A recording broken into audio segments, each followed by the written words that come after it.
Hello, I'd like to call this meeting of the State Air Pollution Control Board to order. I am Stacy Rajal. I'm the current Vice Chair of the State Air Pollution Control Board. Before we move on to approve our agenda, I just want to take a moment to read out all the rules for the attendees that have been agreed to in the past. I will note before I read these rules that there were some discussions of some updates to these rules discussed at some public engagement meetings in the past, and any changes to these rules will need to be voted on by the board at future meetings. So these are the rules we're going to abide by at this current meeting. So please forgive me for a moment while I read these out, and then we'll get started. Rules for attendees. Attendees may not erect any signage inside or outside the meeting room or building. Attendees are not entitled to be disorderly or disrupt the meeting from proceeding in an orderly, efficient, and effective fashion. Disruptive behavior may result in a recess or removal from the meeting. Possession or use of any device that may disrupt the conduct of business is prohibited, including but not limited to voice amplification equipment, bullhorns, blowhorns, sirens, or other noise-producing devices, as well as signs on sticks, poles, or stakes, or helium-filled balloons. All attendees are asked to be respectful of all speakers. Rules may be enforced fairly and impartially, not only to ensure the efficient and effective conduct of business, but also to ensure no interference with the business of the complex, its employees, and guests. Attendees wishing to record the proceedings are welcome to do so. However, you may not interfere with the business of the meeting, nor impede the view or participation of other meeting attendees and staff. I will also note that we are live streaming this, so that includes our ability to live stream to the public using that camera in the back. No smoking is allowed unless in designated outside space. This includes tobacco and e-cigarettes. No alcohol, fireworks, pyrotechnics, weapons, or any substances, items controlled by law are allowed. No firearms are allowed in the state's contracted space except for firearms carried by law enforcement officers or authorized security personnel. All violators may be subject to removal from the meeting facility. Anyone removed from the facility may not re-enter, and anyone who fails to comply with removal may be charged with trespass. Thank you for letting me go through that just to make sure that we are all clear. I also would like, we have our agenda in front of us, but there's a couple of items that we need to add before we officially vote this agenda in. The first is we actually need to add an item to review and approve the agenda. That's going to come immediately after this call to order. And we need to do introductions of board members. So I would like to add that in that order. So it would be call to order, approve agenda, introduction of board members. Are there any additional changes from the board to the agenda as presented? If I could please get a motion to approve the agenda as amended. Second, Hope Cupid. Thank you. Our agenda is approved. That means we are going to move on to the introduction of board members. We have several new board members joining us. Welcome to everyone. I'm going to start down here on my left. If you could please state your name and where you are located in the state of Virginia. Hi, this is Jay Holloway, and I live in Richmond, Virginia. David Hudgens, Richmond, Virginia. Hope Cupid, Roanoke, Virginia. Stacy Rajal, Alexandria, Virginia. Lornell Tompkins, Midlothian, Virginia. I'm Jim Guy. I live in Sacs, Virginia. Russell May, Northumberland, Virginia. Mike Rolvan, Director DEQ, Catlett, Virginia. Good morning. Mike Jagels with the Attorney General's Office. Thank you, board members. Now on to our next item of business. As I mentioned, I'm the current vice chair, but we need to elect a chair for our board. So I would like to open the floor for nominations as our State Air Pollution Control Board chair. I nominate Jim Guy. Sorry, Jay, I'll have you first. I'm sorry. I nominate Jim Guy.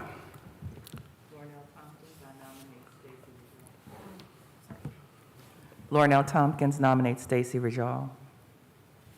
Do I have a second for either of those nominations? I have a second for Stacy Rajal. Second for Jim Guy. All right, I'm going to have to look over to our DEQ staff since we have two. Do we take it in order, or do we take each of them together? I believe you would take them in order. All right, since the first one was for myself, we'll go ahead and vote on that, and then we'll vote on Tim Guy. Okay, all in favor of Stacy Rajal as State Air Pollution Control Board Chair, say aye, but you're going to have to say aye one at a time because we're going to have to take that vote down. So starting on the end here. Nay. Nay. Aye. Aye. Nay. Nay. All right, that does not pass. Next, we're moving on to the nomination of Jay Guy, starting again down on this side. Yes. Yes. Nay. Nay. Aye. Aye. All right, that passes. So Jay, you are our new chair for the State Air Pollution Control Board. Thank you, Madam Vice Chair. Yes. I believe, do I pass it off for him to do the vice chair, or do I go ahead and continue vice chair just for procedure? We pass it off to him for the vice chair election. All right, I pass it off to you, Jay Guy, to continue the meeting. Thank you very much, ladies and gentlemen. You know the business before us is to nominate a vice chair. Do I have a motion? I Nominate. move that we nominate Stacy Rajal as the vice chair. We have a nomination for Stacy Rajal. Is there a second? Lornell Tompkins, second. We have a motion and a second. Is there any further discussion? Nominate Jay Holloway. All right, let's take these motions in order.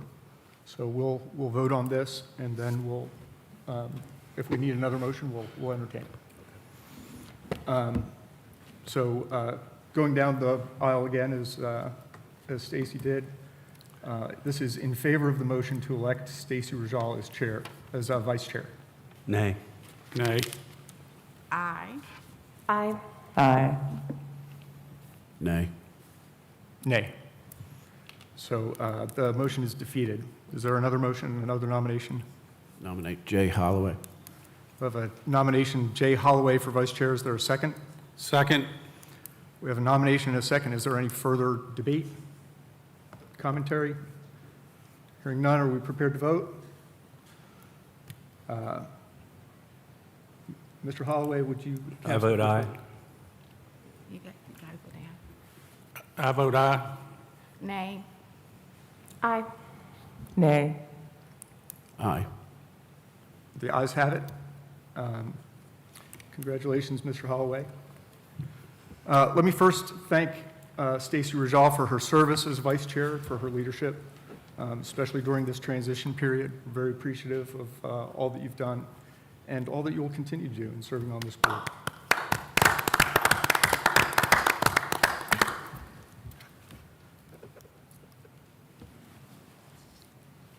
So now I have the strange duty of asking to review and approve minutes from a meeting that I didn't attend. Has everyone had an opportunity to review the minutes? Are there any questions, changes? Hearing none, is there a motion to accept the minutes as submitted? I move that we accept the minutes as written on April the 20th, 2022. Is there a second? Second. Without objection, the minutes are approved.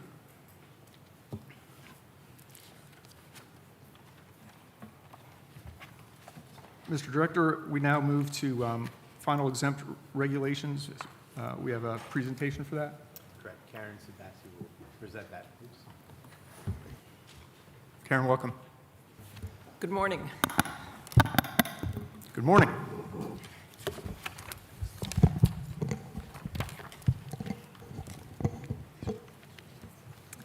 For your first regulatory action of the day, I'm going to introduce myself. I'm Karen Sebastiansky.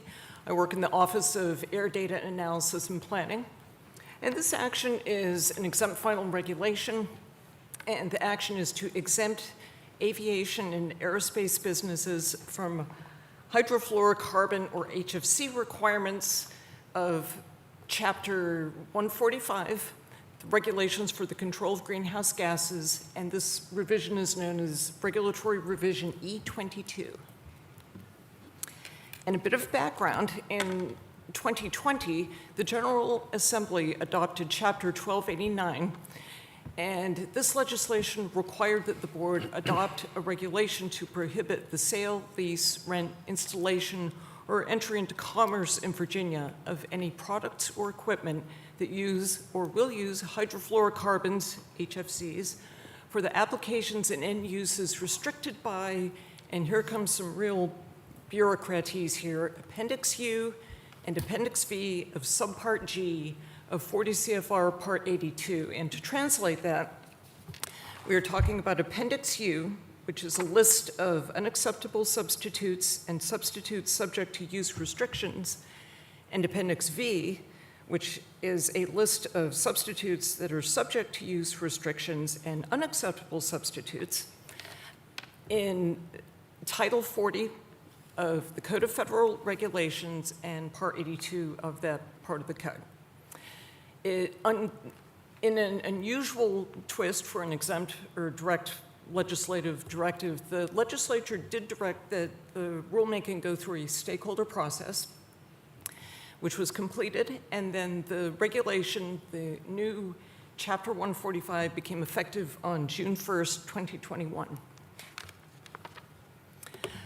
This year, the 2022 legislature passed the Virginia state budget, and there is a line item in this budget that directs the Air Board to modify Chapter 145 to prohibit the use of certain HFCs, to exempt such use in the manufacturing processes of aviation and aerospace businesses located in Virginia. Now, to get a handle on what facilities are going to be affected by this, it was a line item in the state budget, so there was no fiscal impact analysis to go by. So I took a look at our comprehensive environmental database system, which is basically any facility that has to register with us and or get a permit to get a handle on who might be affected by this. And as you would expect, the aviation and aerospace industry covers from one end of a plane to the other. It's the parts you would expect, like propellers and tires, structural and fabricated steel. It goes down to the level of manufacturing carpet, coaxial cables, aluminum fixtures, electronics. Basically anything from one end of something that flies to the other end could potentially be affected by this. Snout to tail. Yes. I don't know what the aerospace term for that is, but yes. And it also covers some facilities that do not manufacture, produce anything, and we're talking about a couple of airports and a research and development facility. And looking at the KEDS database, facilities that have a permit or are registered with us that may be involved in this business, there are 6 facilities that hold a major source permit. There are 38 that are considered to be synthetic miners, and there are 11 true miner facilities. Now, these facilities may or may not have a permit by virtue, well, in fact, they do not have permits by virtue of the fact that they're emitting HFCs. It's for other reasons. This is just, we don't know what the specific HFC emissions are through that database, but this is just to give us a feeling for who might potentially be affected by this exemption. I also took a look at the Virginia Employment Commission database to get a feeling for the number of employers and how many employees they have. And as far as DEQ regions go, if you look at the bottom of the pie chart, that big blue wedge, that's the Northern Regional Office. So they have the majority of these potentially affected facilities at DEQ. More interestingly, from a small business standpoint, and in Virginia, there are a variety of criteria that makes you a small business or not. What I looked at was the number of employees. And in Virginia, that's if you are fewer than 250 employees. And if you look at the number of employees, compare that with how many people work for them, except for a tiny little sliver at the top of that pie, these are all small businesses, about 97%. So it's pretty safe to say that this exemption is going to give some regulatory relief to a lot of small businesses. And what we're doing today is adopting this exemption for aviation, aerospace to meet the requirement of state law. And I am also correcting a technical error in the definition of new. And what happened was when the regulation was originally written, what was considered to be a new standard was something that was manufactured after June 1st, 2021. The compliance staff took a look at this and said that doesn't really correspond to the way Appendix U and Appendix V in the federal code work, and they need to adjust those dates.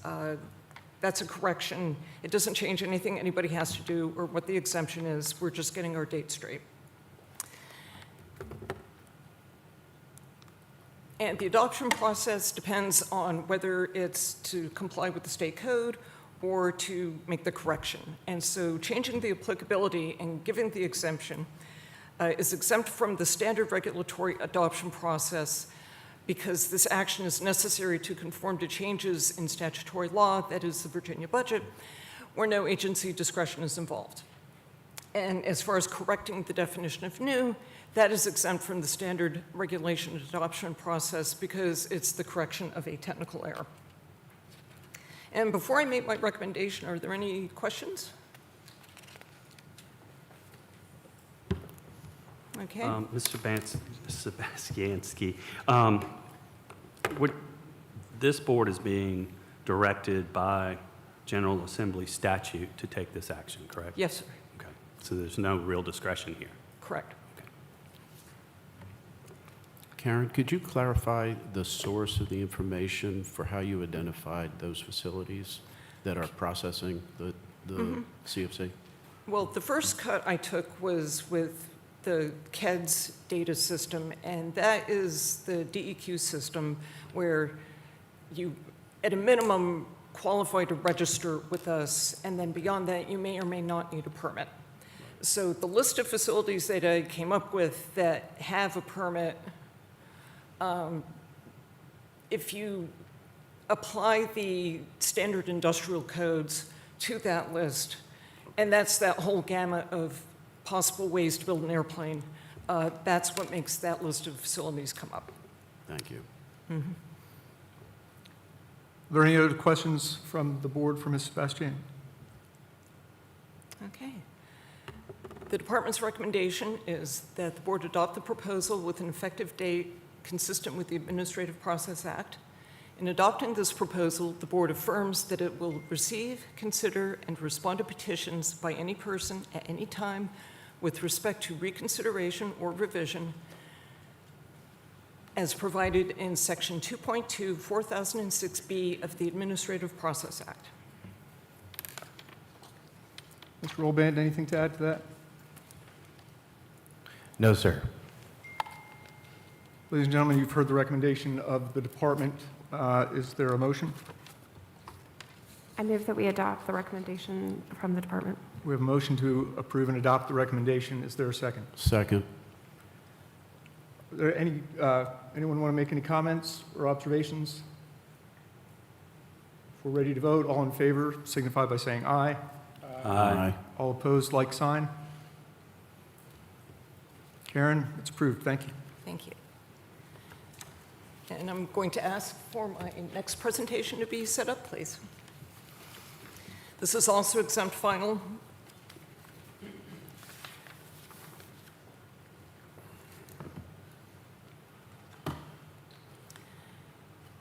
And I am calling this regulation project Permits Before the Department.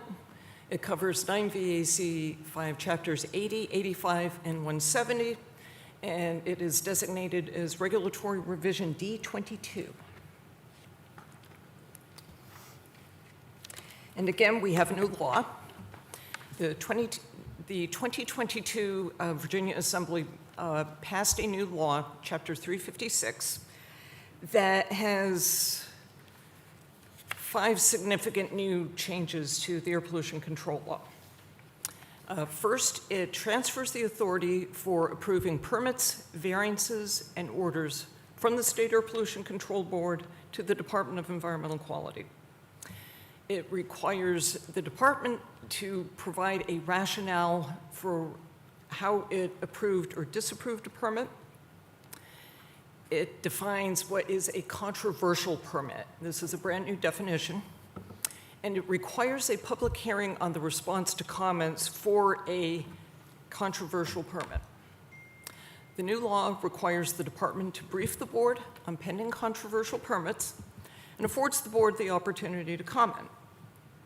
And finally, the new law establishes criteria for requesting and granting a public hearing on a permit during a public comment period where a public hearing is not mandatory under state or federal law or regulation. And I'd like to go into a great deal more of detail. Oh, thank goodness. And I would also like to point out, in addition to these new code requirements, again, when you go through a big pile of regulations like that, I found some typos, I went ahead and fixed them.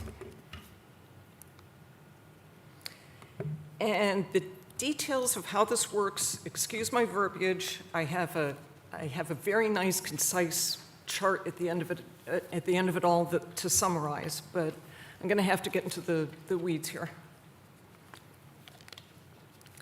And an important thing to keep in mind is that for the purposes of these amendments, there are 2 kinds of permits. Most all permits go through a public comment period, but not all permits have to have a hearing. There are some permits where the hearing is mandatory and some where you can request it. And the category of permits where a hearing may be requested cover Title V, which are federal operating permits, and state operating permits. And under the current rules, those hearings are optional. And the code has changed this so that a hearing may be requested, and it is the DEQ director who will grant the request if it meets certain criteria. The number of people commenting, substantial issues raised, and whether or not what people are asking for is legal. The second category of permits are those that are otherwise subject to a hearing. They are normally required to have a hearing. If the permit meets that definition of controversial, which is new and added by that new code provision, that covers if it's the construction of a new major source or major modification. It covers the construction of a new or major modified fossil fuel-fired generating facility with a capacity of greater than or equal to 500 megawatts. And you are also deemed to be controversial if it is the construction of a new or major modified fossil fuel-fired compressor station. So there are 2 circumstances when you meet this new definition of controversial. That's if the hearing is granted or if you otherwise meet those 3 separate criteria. Everyone with me? Okay. For these new controversial permits, there is a new additional hearing to provide the opportunity for individuals who had previously commented, either at the public hearing or in writing during the public comment period, to respond to DEQ's public comment summary and response. This is to make sure that we're characterizing people's comments correctly and not to provide new information. Now, I came up with this table because I found it difficult to otherwise think through how this process would flow. This is really basic. Air permitting staff is currently working on guidance and procedures for how the permit writers and permitting staff are going to actually implement this. We are also working closely with our colleagues in the Water Division. The Water Board is also subject to these changes, and they adopted similar changes to their regulations last week, but we want to make sure that we're moving ahead with DEQ as an agency as consistently as we can. So again, at the top, you see those two categories of the permit with a mandatory hearing, without the mandatory hearing. Over to the right, you can petition DEQ. DEQ approves the petition. They have the hearing. And then, because that makes it controversial, they get that summary of comments hearing. Over on the left, these are the guys who have to have a hearing. If they are otherwise controversial and meet those other criteria, then they too have to go through that new code-required summary of comments hearing. And at the end of the day, it's going to be DEQ that approves or disapproves the permit. And over on the far left, DEQ is also obligated to report to the State Air Pollution Control Board on pending controversial permits. Sorry, can I just ask a quick question since the flow chart is in front of us? Pardon me? Can I just ask a quick question since the flow chart is in front of us? For the DEQ report, from my read of the language, there's not a specific time that we have to be given a report. Is that correct? It's kind of just throughout the process? Okay, thank you. Okay. What we're doing today is adopting the requirements of the new legislative mandate from Chapter 356 into Chapter 80, permits for stationary sources, Chapter 85, permits for stationary sources of pollutants subject to regulation, and that is a fancy way of saying permits for major sources of greenhouse gases. And Chapter 170, which is our regulation for general administration. I've also amended the definition of board in Chapter 10, which are our big picture general definitions, just to be consistent with the statute.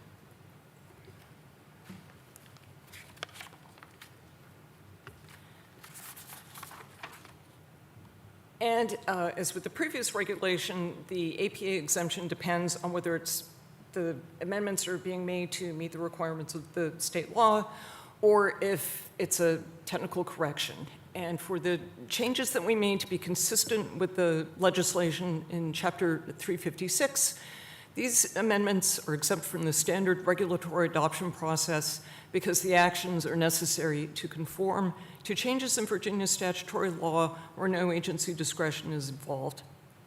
And the technical corrections are exempt from the standard regulatory adoption process because the action is needed to correct technical errors. And before I make my recommendation, are there any questions or concerns? There's a question. Thank you. Understanding that this is not really at our discretion to make, so just suggest. Stacy, I'm having a hard time understanding you with the mask. I know it's fine to wear it, but maybe speak more clearly or just take it off while you're speaking. I'll put it here because I had an exposure, so I don't want to expose anyone. I appreciate you're looking after all of us. Thank you. So it is my understanding that, this is state law, so we have to put this in place. And I just want to confirm that none of the modernization of how to tell the public about public hearings were included in this version of the regulation. Correct. Essentially, what this rule does is switch from board to department and add the new term controversial permits. And yeah, otherwise it's business as usual. So no changes to how we do things over the internet? Correct, correct. If you will see, if you look at the public participation section in each of those rules, I changed board for department. Dr. Thomas? I have a question about page 7 of the 18-page document summarizing the law, and it is under 10.1-1318, appeal from decision of department.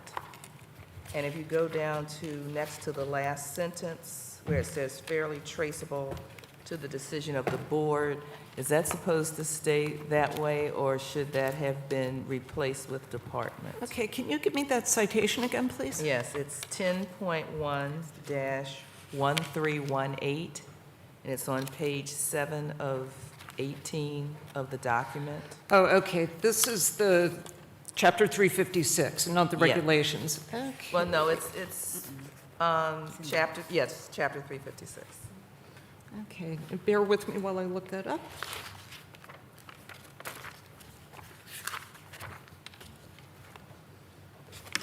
Okay, that's 10.1-1318, appeal from decision of the department.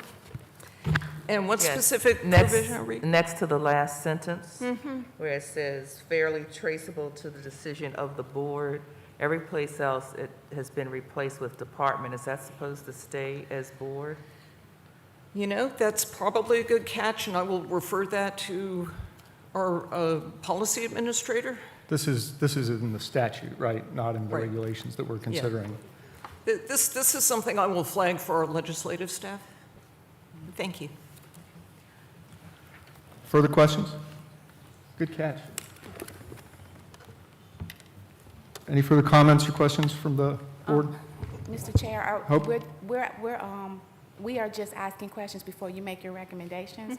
Are you going to be asking us to make questions after your recommendations, or you want them now, Mr. Chair? Well, it's up to the board. You can ask questions now and later if you want to. Okay, okay. Sure. All right. But if you don't ask a question now, you'll certainly have an opportunity to after the recommendation's made. Okay. Proceed. Yep. So I'll go ahead and recommend that the board adopt the proposal with an effective date consistent with the Administrative Process Act.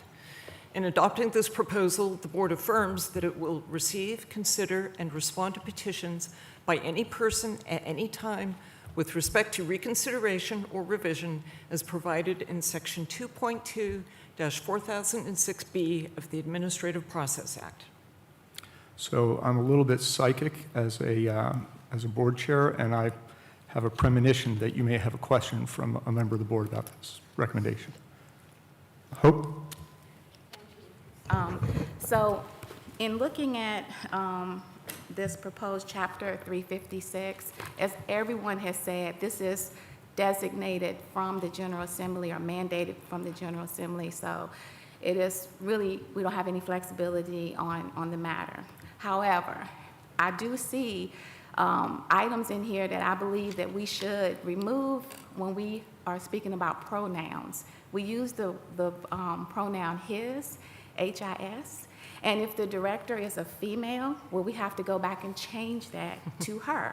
So I think that either we use the term director or whatever the title of the position is, versus using that pronoun. Thank you for that, and I agree, and I personally tried to make it neutral as possible, director for director, and so on. It is part of state code that if it's not otherwise specified, it's a he. So if there's not an easy way for me to get around that, he it is. But I am aware of that. Thank you. Okay, so Hope, Ms. Cupid, Thank you, counsel. Go ahead. I'm sorry to interrupt, but there is provision in the code, it's section 1-216 that refers to gender, and it says, it reads, a word used in the masculine includes the feminine and neuter as well. So just kind of a catch-all. okay. The other item I wanted to just ask for clarity is we refer, and I'm gonna make that this is referring to the director as executive director. So we use the term, is that interchangeable? Because we're saying executive director, and then some sections we're saying director. That is a throwback to these regulations, which go back to 1972. And it's one of those things that I attempt to clean up and be consistent as possible. But there are times when we have to be consistent with the code, consistent within the regulation.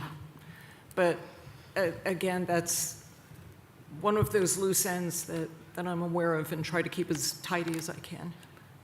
I think you're straight. Stacy just showed me. Okay. Well, that was all for my questions. Thank you, Mr. Chair.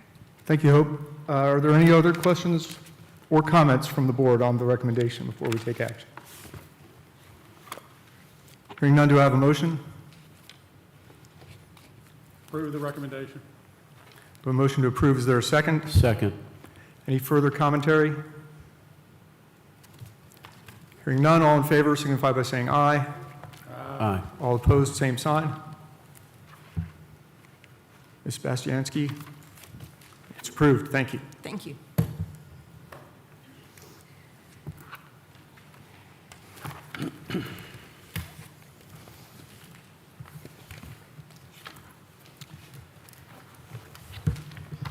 Now, up to Mr. Dowd for a Division Director report, I believe is next on our agenda. Mr. Dowd, welcome. Thank you. Thank you very much, Mr. Chairman. I'm Mike Dowd, Director of the Air and Renewable Energy Division for DEQ. And let's see if this works. It does work today. I just want to briefly touch on a couple of topics this morning. I just want to briefly mention air pollution, emission, and air quality trends, as well as air quality planning issues for two pollutants that are of most concern to Virginia, and that's ozone and particulate matter.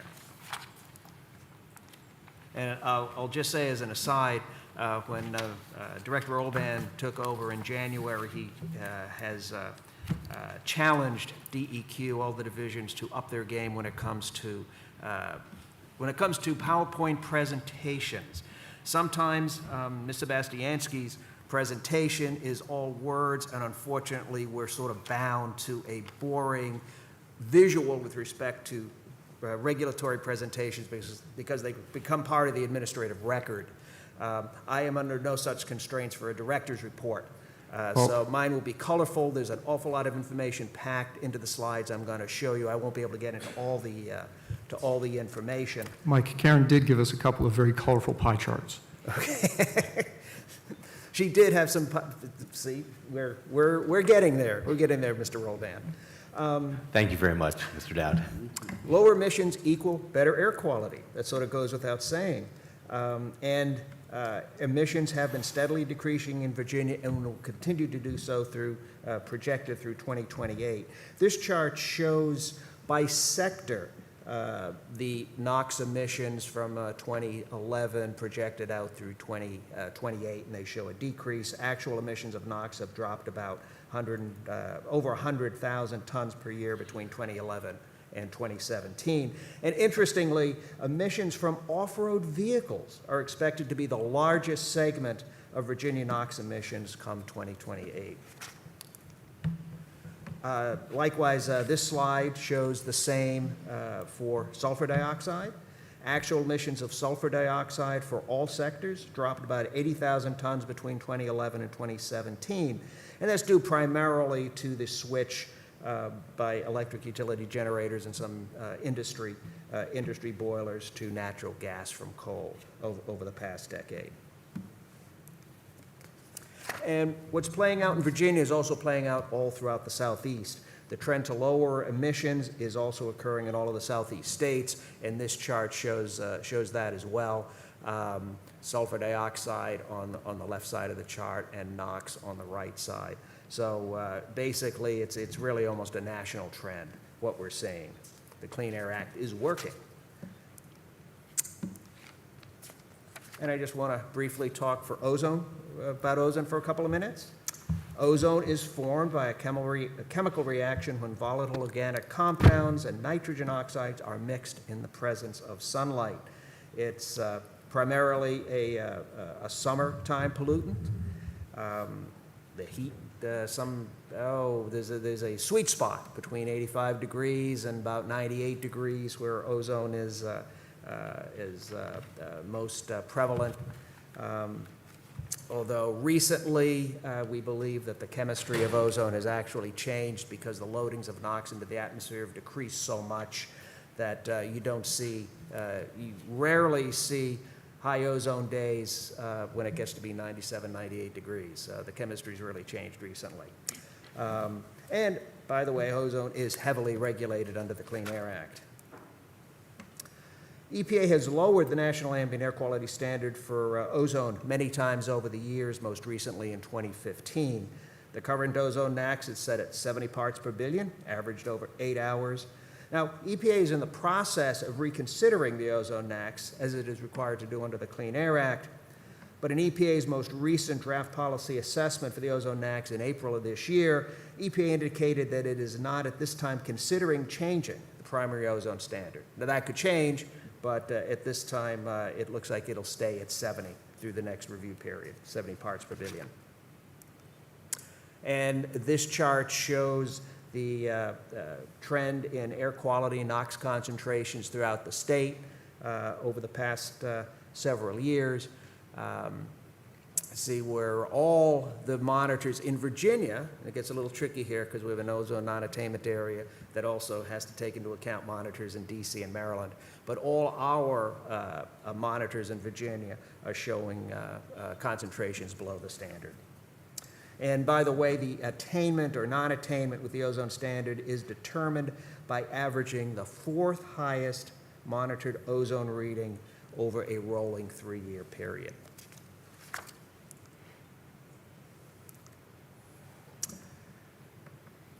So clearly a lot of, the air is getting cleaner, but more work needs to be done.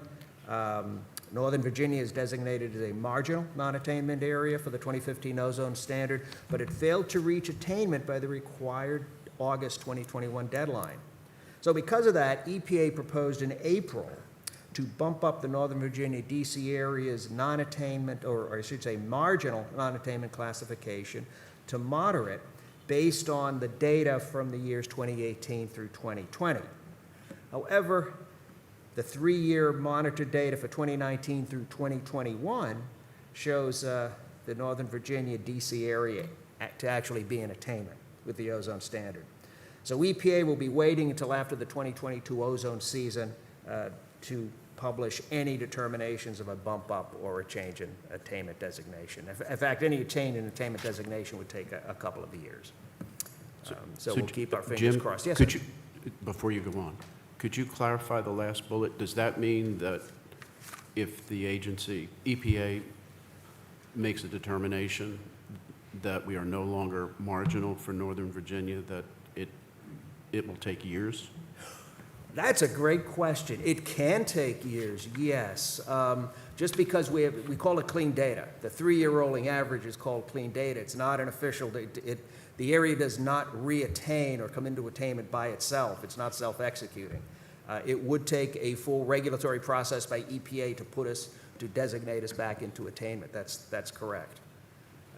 But we're waiting for the end. We're waiting to see what happens for this year to see whether we'll actually get bumped up into a moderate status, because if we are bumped up, it brings into play more requirements that the state would have to meet, and potentially additional controls that would have to impose on sources in Northern Virginia. So if we have clean data, it makes that process go a lot more smoothly. So we'll keep our fingers build on crossed. that question? Yes, ma'am. How long will it take us to get the 2022 ozone data? How much of a lag is there? Well, the ozone season will be ending at the end of September. So we'll have a pretty good idea then, but then the data has to be certified. It goes through a complicated EPA and DEQ QA/QC process. So we would know officially, we'd know unofficially pretty much, by the end of the year. We'd know officially by the spring of next year. So we would not have a report or an update officially by our December board meeting, if I'm hearing you I could correctly. tell you what our monitored data is probably at our next board meeting. It would be unofficial. So we shall see. It's a great question. Yeah, and there's a lot of bureaucracy involved in an attainment designation. And this chart shows the Northern Virginia design value over the past several years. You see the red bubble there. We didn't attain by 2021, but we did it, we have clean data now. So it doesn't take much. We're at 71. We were in non-attainment, and, we might get bumped up because instead of meeting 70, we're at 71. Past the rolling 3-year average for this time, we're down at 70. Didn't take much, so it wouldn't take much to throw us back into non-attainment either. So we'll see what happens. There's little left to control for ozone in the DC Northern Virginia area, few industrial sources. Our municipal solid waste combustion facilities up there, and there are a couple of them, are subject to the most stringent NOx limitations in the Northeast or Mid-Atlantic states. Coal consumption for electricity generation has ceased up in that area of the state at least, and the remaining electricity generation units are generally very well controlled. what they call reasonably available control technology, or RACT, has been applied multiple times to larger emitting sources up in Northern Virginia. And many institutional facilities like military bases, airports, and college campuses have upgraded or replaced old combustion equipment with newer equipment, thereby, lowering emissions. But transported ozone remains a concern. Upwind controls are needed to attain and maintain the ozone NAAQS in the Metro DC area. Measured value, and we can tell this because there's a monitor, an ozone monitor in the Shenandoah National Park, which has hovered around 60 parts per billion since 2013. And that gives us a pretty good idea of how much ozone is being transported into the Northern Virginia area. EPA is trying to control the interstate transport of pollutants through its revised CASPER rules, and they have one out for that they're considering right now. Which is quite stringent. Just talk for a couple of seconds about particulate matter. There are actually 3 types of particulate matter: total suspended particulates, or TSP, which are larger particles; PM10, which is smaller particulate matter measuring 10 microns across; and PM2.5, which is particulate matter measuring 2.5 microns across. The variant of particulate matter which is of most concern today is PM2.5 from a health perspective. Like the ozone standard, EPA has revised and lowered the NAAQS for PM several times over the years. The current annual primary standard for PM2.5 is 12 microns per cubic meter. And this chart shows the steady decrease in PM2.5 concentrations throughout Virginia, and shows the entire state, that the entire state is comfortably below the PM2.5 NAAQS. Note that there are 2 spikes there. One of them back in 2010 in the Tidewater region was due to the effects of wildfires. And wildfires these days are having a great impact on PM2.5 concentrations throughout the country, especially out west. It's a real issue out west. Obviously, very hard to control for. The second spike was in 2019 due to the addition of a PM2.5 monitor located on I-95 in the mixing bowl that was specifically cited to determine the impact of motor vehicle traffic on PM2.5 levels.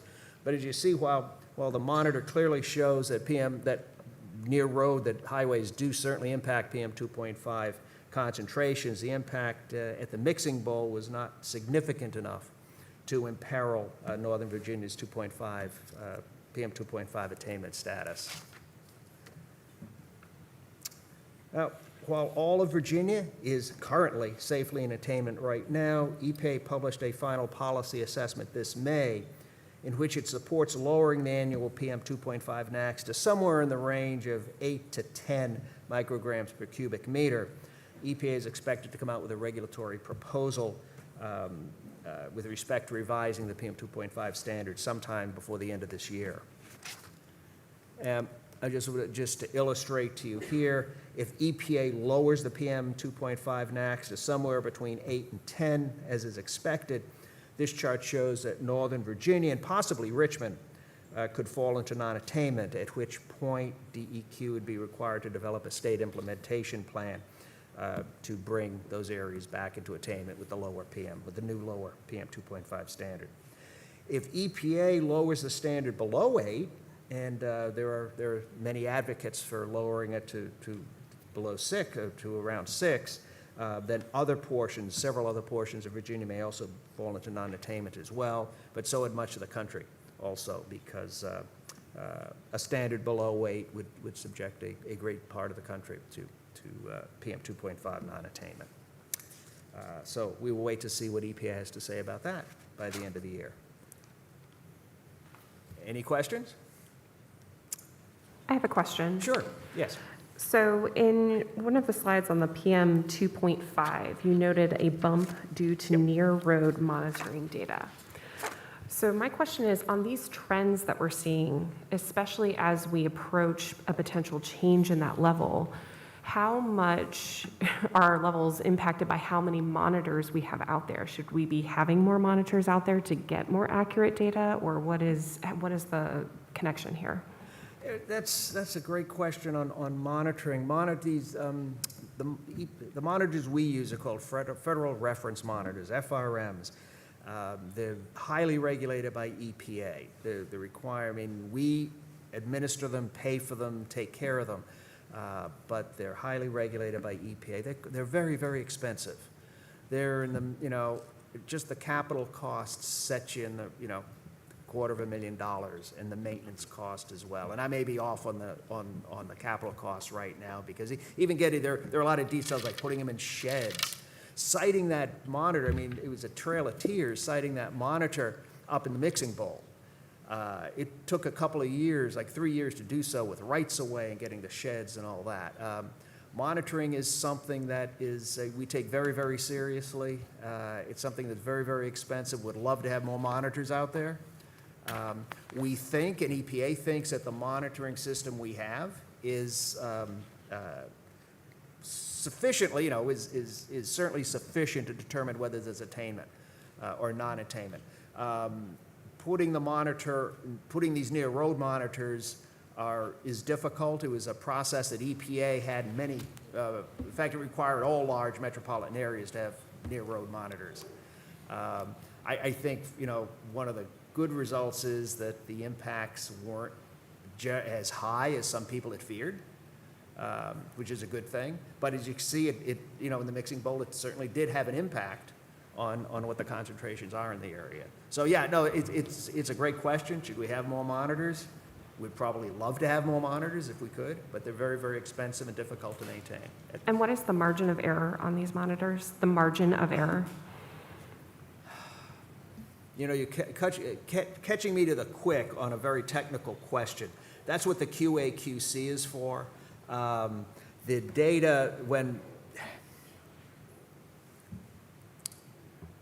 that's why they're rounded up, actually, to account for, I'm not going to say to account for margins of error. For instance, for the ozone monitors, it's 70 parts per billion, but the actual monitored data can be actually just below 71, and that takes into account margins of error on that. Unfortunately, my monitoring guy who could answer that is not here today, but we can certainly discuss that with you in greater detail if you're interested. I That's a good question. understand. I think that would come into play, as you noted, like Richmond and some of these others are right on that cusp. Yep. So if we do end up having that, I would ask for that information to be presented to the board. Well, yeah, so many of these are right on the line, and yeah, that's why it takes. You mentioned before, how long does it take to get a QA/QC? We think we have the data. We'll know, like around early October, what our data say and what we think they say, but it takes a while to QA/QC. Monitors go down. You have to fill in data sometimes. What happens when the monitor goes down for a few days? We check to see, and there's some very conservative assumptions that go into, when a monitor's broken down for a day or two, for instance. But yeah, we can certainly have a further discussion on that. Question. Yes, Ms. Hudgens. Have you analyzed the impact of the EPA continuing to ratchet down these standards, like from where it is down to an 8 or even a 6?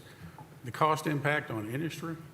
We have not done cost impacts on those yet. They will be part, if EPA does do that, we haven't done it ourselves, that would be part of EPA's assessment of lowering the standard. Now, EPA cannot take costs into account when it promulgates the NAAQS, but costs are considered in the implementation of the NAAQS, and certainly there'll be analysis of what that cost will be when, nationwide and in regions. I think it gets down to the state level as well.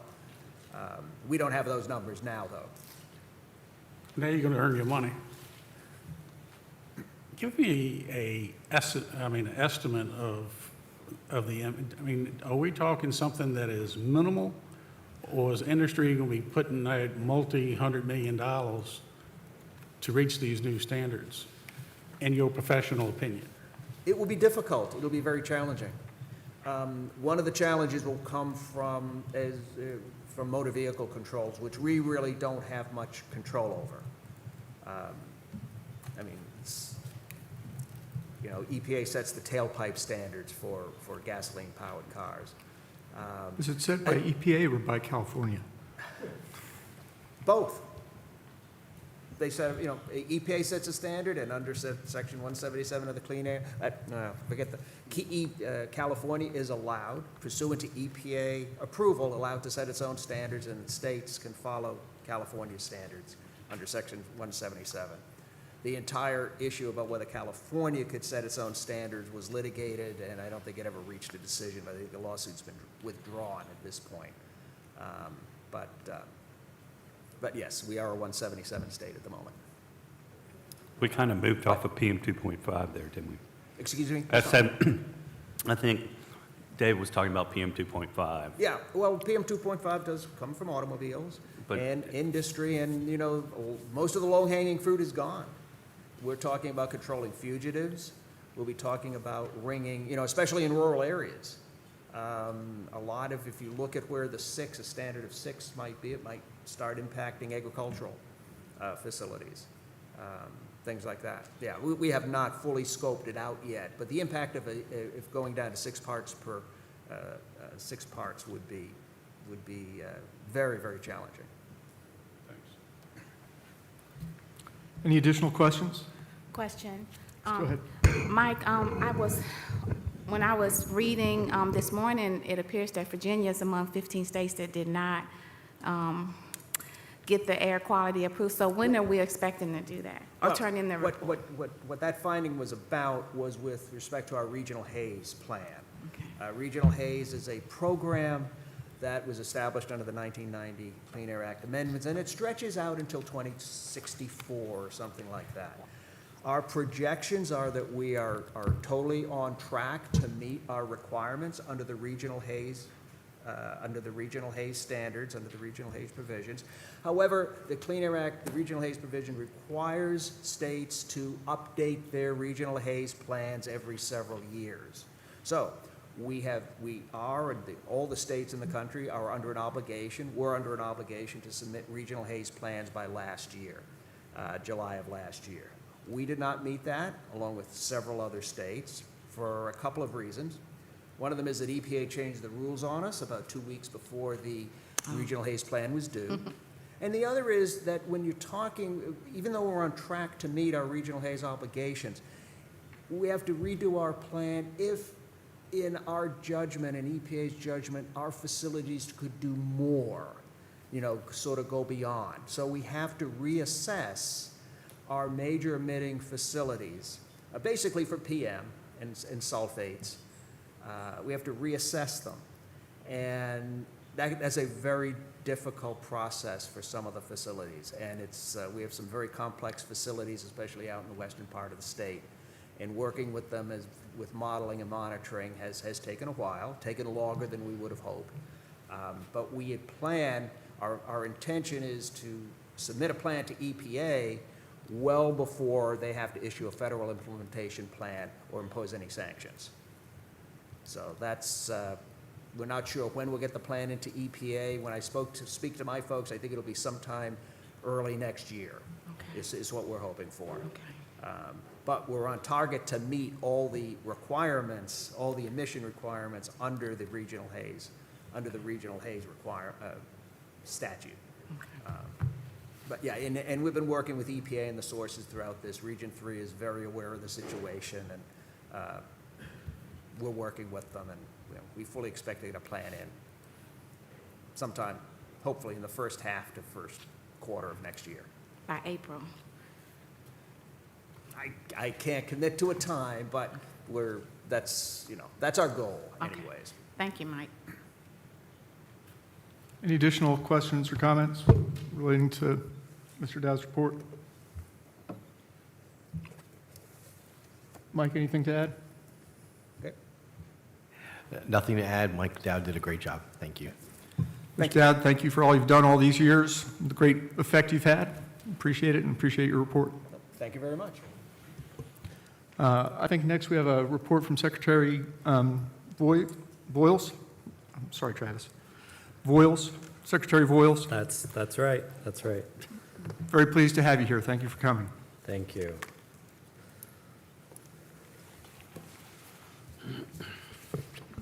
So, thank you for the time today to provide an update from the Secretary's office. My name's Travis Voiles. You got that right.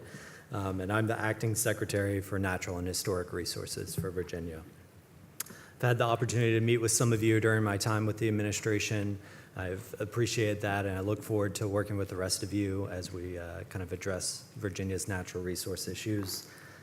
Today, I requested the opportunity to provide the board with an update on this administration's plan for the Commonwealth's participation in the Regional Greenhouse Gas Initiative, otherwise known as RGGI. I have a number of slides, and you're receiving them now, that I plan to go through to provide an overview on the process as we move forward as a Commonwealth, and as well as detailing the current burden that RGGI is to the Virginia citizens. While I welcome questions, and I know I may get a few, I hope to address many of those during the presentation, and I would appreciate holding any questions until the end, when I'll be more than willing to discuss and provide responses. Get the next slide. So as a path forward on RGGI, I just want to start by making one important point clear. RGGI is a bad deal for Virginia. Whether you agree with the framework and principles of a cap-and-trade system, the way RGGI has been implemented in Virginia does not work as an effective means for greenhouse gas reductions. This is really because of the burden our participation in RGGI has placed on everyday Virginians. RGGI costs are being passed on to Virginia consumers as a tax without incentivizing any change in behavior by the electricity providers, all due to Virginia's regulatory structure and program implementation. When setting up RGGI, the General Assembly abandoned our responsibility for energy policy in the Commonwealth.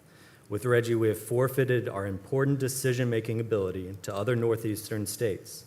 Now, those states have more say in our energy policy than any Virginia consumer or our own elected officials. Now, as for the claims of the importance of RGGI proceeds, we need to remember that Virginians do not need a regressive energy tax through RGGI to fund important programs on resiliency and energy efficiency. While important, these are not the goal of RGGI that it was meant to achieve. RGGI is meant to directly reduce greenhouse gases, and that is not what these programs and funding are accomplishing. All of this represents what a bad deal RGGI is for Virginia. So the administration will be moving forward with an action to repeal the trading rule and end Virginia's participation in RGGI through the standard regulatory process. Next slide. With the outcome in mind, I would like to ensure that we properly set the stage and understand how we got where we are today. I believe this is an important step because the decisions that were made in the past, however wise or thoughtful these decisions were perceived to be, have forced Virginia into the current day state where our outlook for our energy future is uncertain, and we are seeing significant impacts on the lives of our citizens. In 2020, the General Assembly, with a slightly different makeup from what we see today, passed legislation including the Virginia Clean Economy Act, or VCEA, and the Clean Energy and Community Flood Preparedness Act. While VCEA sets out ambitious and prospective mandates around electric generation shifting, it was the Clean Energy and Community Flood Preparedness Act that laid the groundwork for Virginia's decision to join RGGI. This legislation also sets out the requirements that any RGGI proceeds are to be directed into two specific funding buckets to address resiliency through flood preparedness and energy efficiency. One key point here, this use of programmatic functions to address resiliency and energy efficiency was not the original RGGI approach. So where we are currently is Virginia is one of 11 states participating in the cap-and-trade program, which is designed to reduce carbon emissions through the granting of allowances to states for CO2 emissions to be purchased at auction. Virginia officially joined RGGI in 2021, and we have participated in half a dozen auctions. Our current contract with RGGI, the entity, runs through December 31st, 2023. Since taking office this January, this administration has taken key actions that has led us here to this day. On January 15th, Governor Youngkin signed Executive Order 9, entitled Protecting Ratepayers from the Rising Cost of Living Due to the Regional Greenhouse Gas Initiative. In EO9, the governor directed DEQ to reevaluate Virginia's participation in RGGI based off new information that points to higher costs to residential and industrial ratepayers, and that the benefits of RGGI have not been realized. Then, in March of this year, DEQ provided a report to the governor on the Virginia Carbon Trading Rule and RGGI, specifically covering the cost and benefits. In this report, DEQ highlighted concerns with the program effectiveness of RGGI and the impact to electricity rates. Now I'll go into a few more of the highlights on the next slide. DEQ's report had a number of important takeaways that have provided critical insight to the operation of RGGI, many of which have further guided the steps I am announcing today. As this administration continues to address the burdens on the lives of every person in the Commonwealth, the fact that RGGI operates as a direct tax on consumers is reason enough by itself to have serious doubts about our future participation in RGGI. This, coupled with the flawed structure and incentive of RGGI as implemented in Virginia, help provide an even more detailed picture of the issue, which is materializing in higher energy rates for all Virginians. This is important to understand, and it is important to remember that this is not the program that Virginians were sold on. Prior to the legislative framework that we operate under now, Virginia's potential implementation of RGGI was designed to return proceeds to the ratepayers. This was in order to offset the cost of the program to the consumer. So, despite this being how RGGI was sold to Commonwealth residents, this is not how Virginia implemented the program. And while previous iterations of this board were supportive of the initial framework to offset costs to consumers, this is not what we've been left with today. And that leads us why I'm here before you today, providing details on the administration's path forward on RGGI. Next slide. Thank you. The administration will put forth in the coming weeks a Notice of Intended Regulatory Action, or NORA, which will repeal the trading rule and end Virginia's participation in RGGI. This NORA will set the stage for a full Administrative Process Act, or APA, regulatory action. This is in contrast to how the current program was implemented. This will allow for a complete repeal by the end of the 2023 calendar year. This timing is important because it coincides with the end of the current 3-year compliance period, or control period of RGGI, as well as the end of our contractual agreement with RGGI Incorporated, the entity that manages the program. This process provides certainty and stability. While an immediate exit from RGGI would provide cost savings to some consumers, an orderly withdrawal from RGGI at the end of our control period and contract will provide greater regulatory certainty and help prevent market fluctuation in the pricing, which could result in entities being stuck holding credits that could translate into further costs for consumers.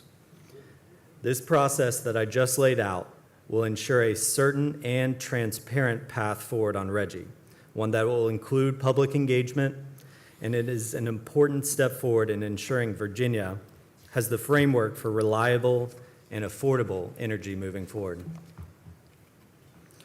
To ensure the Commonwealth is pursuing environmental protection, improvements to reliability and innovation in energy, and providing affordable energy to consumers, there is a need to step away from the status quo and current path of energy and policy, one of forced transition without consideration to impacts. Virginia must shift away from conducting this business as usual, and this administration will guide the development of Virginia's energy future and secure Virginia as the best-in-class state for competitive, cutting-edge energy policy. This decision to remove Virginia from RGGI is part of a real plan to reduce energy costs, make our energy economy competitive, bring new investment into the state, while also conserving our Commonwealth's treasured natural resources. It is evident that RGGI is a barrier that is and will continue to be preventing Virginia from attaining this energy freedom. The points you see here on this slide: increasing energy cost, Virginia's lack of energy independence, and the burden and questionable effectiveness of RGGI. These are all key factors to why RGGI is a bad deal, and I will go through each in the following slides. First, we must recognize that the increasing energy costs Virginians are facing. While energy prices have been steadily increasing for residential consumers over the past decade, Virginia's participation in RGGI began just as ratepayers are now experiencing significant increases in energy across the board. Now we are also seeing energy prices rising at an even higher rate than inflation, and they are projected to rise even more over the next decade. This is a completely unnecessary burden on Virginians, and one that requires us to address through all means at our disposal. The governor has repeatedly stated that cutting costs for everyday Virginians is a top priority for the administration, and that starts with reducing unnecessary energy burdens on consumers. One very real example of this is seen by just looking at the change in the average monthly residential bill for a customer of the largest utility in Virginia over the past 15 years. What we see there is an increase of nearly 34%, which translates to over $30 a month and hundreds of dollars a year. And that stat does not even account for the rise in energy prices over the last year with inflation. Next slide. As we see here, Virginia's residential consumers have faced increasing electricity rates over the past decade and really the past 20 years. One thing to note on this chart is that consumers have been subject to an average rate of over 10 cents per kilowatt hour over the past decade. And now in June of this year, we are seeing rates over 13 cents. The increasing retail price of electricity over the past year is even more concerning. Some may compare the average retail price of electricity to the prices in the Northeast states that are also in RGGI, many of which have rates 50% higher than what we're seeing in Virginia. However, this does not change the trend line that we see here, and the upward trend that we expect to continue with further participation in RGGI. This trend line here is not best in class. And it's not something that we should be proud of or subjecting our residents to. Next slide. This chart shows a breakdown of an average residential electricity bill for a Virginian using 1,000 kilowatt hours serviced by Dominion. Taking a closer look at the increases since 2007, we can see that a majority are in the form of RACs, or rate adjustment clauses, which are riders to the base rate. These RACs or riders add on charges that utilities are allowed to tag on, with each one being an extra burden on consumers. As we'll see in the next slide, RGGI costs to consumers are showing up in the form of these riders. In this chart, we can also see that while base rates have remained fairly consistent over the past 15 years, the ability for utilities to add costs to consumers through riders has been utilized extensively and resulted in significant increases to consumers' bills. And I would just like to note, I said this using 1,000 kilowatt hour as an example here. There are many situations throughout the state where this may be an understatement on the amount of energy actually utilized in an everyday Virginian's home. Next slide. Helpful to further understand the impact, including the ability of utilities in Virginia to pass along these costs to consumers and the actual burden that this places on consumers. We have on this slide a breakdown of current RACs or riders that an average Virginia resident would see on their monthly bill, again for a 1,000 kilowatt hours example. As you can see, this is Dominion, is currently utilizing their ability to recover costs from RGGI, highlighted in red. But it is important just to take in the sheer number of riders that are placing additional cost on consumers beyond the rates. These are all considerations that have been deemed allowable, and while they are all contributing factors to the increasing prices in Virginia, when they look at their electricity bill, the process that I am describing today to the board would remove one of these unnecessary burdens. One important final note on this slide. This chart is from Dominion's annual report from 2021. They're reporting to the SEC. Based on what we've seen over the past year, we anticipate even higher prices reported for 2022. For example, just this week, reporting came out that we could expect to see at least $18 added to monthly residential consumer bills for this same type of monthly example. This is more than a 15% bump from what someone would have been paying for the same amount of electricity in 2021, as we see in this chart. Next slide. In addition to the increasing energy prices we are facing today, one further point making this action today necessary is the fact that Virginia has ceded our energy authority to other states with our participation in RGGI. When setting up the RGGI program, the General Assembly abandoned our responsibility for energy policy in the Commonwealth. With RGGI, we have forfeited our important decision-making ability to other northeastern states like New York and New Jersey with much higher energy cost. Now, with those states, they have more say in our energy policy through RGGI than any Virginia consumer. This is realized in the operation of RGGI, where we as a Commonwealth have little to no control over RGGI cost. RGGI costs have increased 620% since 2020, just looking at this graph. And even more concerning, the emission allowance prices have continued to increase over time, with allowances having grown by 146% since Virginia joined RGGI, as seen in the red box. You can see that steep increase in the chart, and you do not see any slide down going. As we've noticed in the past few slides, utilities in Virginia are allowed to pass along these increasing RGGI participation costs to their customers, and they are doing it. Therefore, when you see trend lines like this one, you can be assured that this will translate into increasing costs for everyday Virginians. Every month, Virginians will be reminding of the decision by a few to subject the Commonwealth to less control of our energy future and more money out of the pockets going to pay for it. While RGGI claims it is a true market-based system, in reality in Virginia, it is just a tax and a bad deal. Unlike other RGGI states, Virginia's electricity providers are non-competitive monopolies. As we see in this map, almost every other RGGI state is noted in dark blue. This is a map of nationwide, but you can concentrate in the Northeast, indicating the ability with the dark blue states for retail electricity choice, something that's not present in Virginia. While Virginia is shaded as having partial choice, this in reality is some choice in choosing what tariffs you want as an add-on cost, but there is no choice in your supplier as a residential customer in Virginia. Operating as non-competitive monopolies and with Virginia's regulated rate structure, there is no incentive for utilities to reduce emissions or compliance costs. Without any incentive on the utilities, the burden falls on consumers, with the cost of RGGI being passed on directly to the customers as a tax, above and beyond their current energy bills. Dominion has estimated that RGGI will cost their customers over $1 billion over the next 4 years through this. Here, consumers face the reality of being forced to reduce energy usage due to egregious energy bills, instead of there being any real incentive to purchase cleaner electricity. The original RGGI approach, prior to the legislative framework that we operate under now, was designed to return proceeds to the ratepayers in order to offset the cost of the program to the consumer.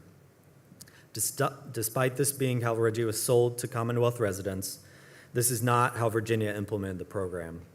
And like I said earlier, while previous iterations of this board might have been supportive of that initial framework, that's not what we have been left with today. Next slide. Virginia is already on a clean energy path, but we have to ensure that this is also reliable and affordable. In addition to the RGGI rider you see here, the current energy framework in Virginia also allows energy providers to charge ratepayers for the transition and expansion of clean energy infrastructure. As you see in the bill, before you hear on the slide, Virginia residential consumers are already paying for the energy transition, many of which show up in these racks or riders, forcing ratepayers to pay for the transition to cleaner energy sources twice. For example, with the final SEC approval of Dominion's Coastal Virginia offshore wind project, consumers' electricity bills will be added to once again with the increase of more than $14 over the next 5 years. And under RGGI, ratepayers will see this project show up twice. This only furthers the case that RGGI is an unnecessary economic and regulatory burden for Virginia. Next slide. Again, like I said, and it bears repeating, Virginia is already on a clean energy path. We see in the chart here, without and prior to RGGI, electric generation in Virginia has increased while emission rates, which is carbon dioxide per megawatt hour, has been cut almost in half over the last 10 years. Never has Virginia's power generation been cleaner. This is just an example of how the RGGI incentive for utilities to reduce emission, as well as cost, does not work well in Virginia. Since the cost of RGGI is a direct pass-through, there are no incentives for electricity providers to shift power generation in a way to produce meaningful reductions in emissions, which is the purported goal of RGGI. Next slide. To close, I'd like to thank you again for the time to provide this update, and I'd like to make it clear, RGGI is a bad deal for Virginia. The way RGGI has been implemented in Virginia has directly placed the burden on everyday Virginians as a regressive energy tax without incentivizing any change in behavior by the utility. This is also while forfeiting our important decision-making ability to other RGGI participating states. Just to reiterate one more time the path forward, in the coming weeks, the administration will put forth a NORA, which will repeal the trading rule and end Virginia's participation in RGGI. This NORA will set the stage for a full APA process, which will allow for a complete repeal by the end of the 2023 calendar year, coinciding with the end of the current 3-year control period for RGGI, as well as the end of our contractual agreement with RGGI Incorporated.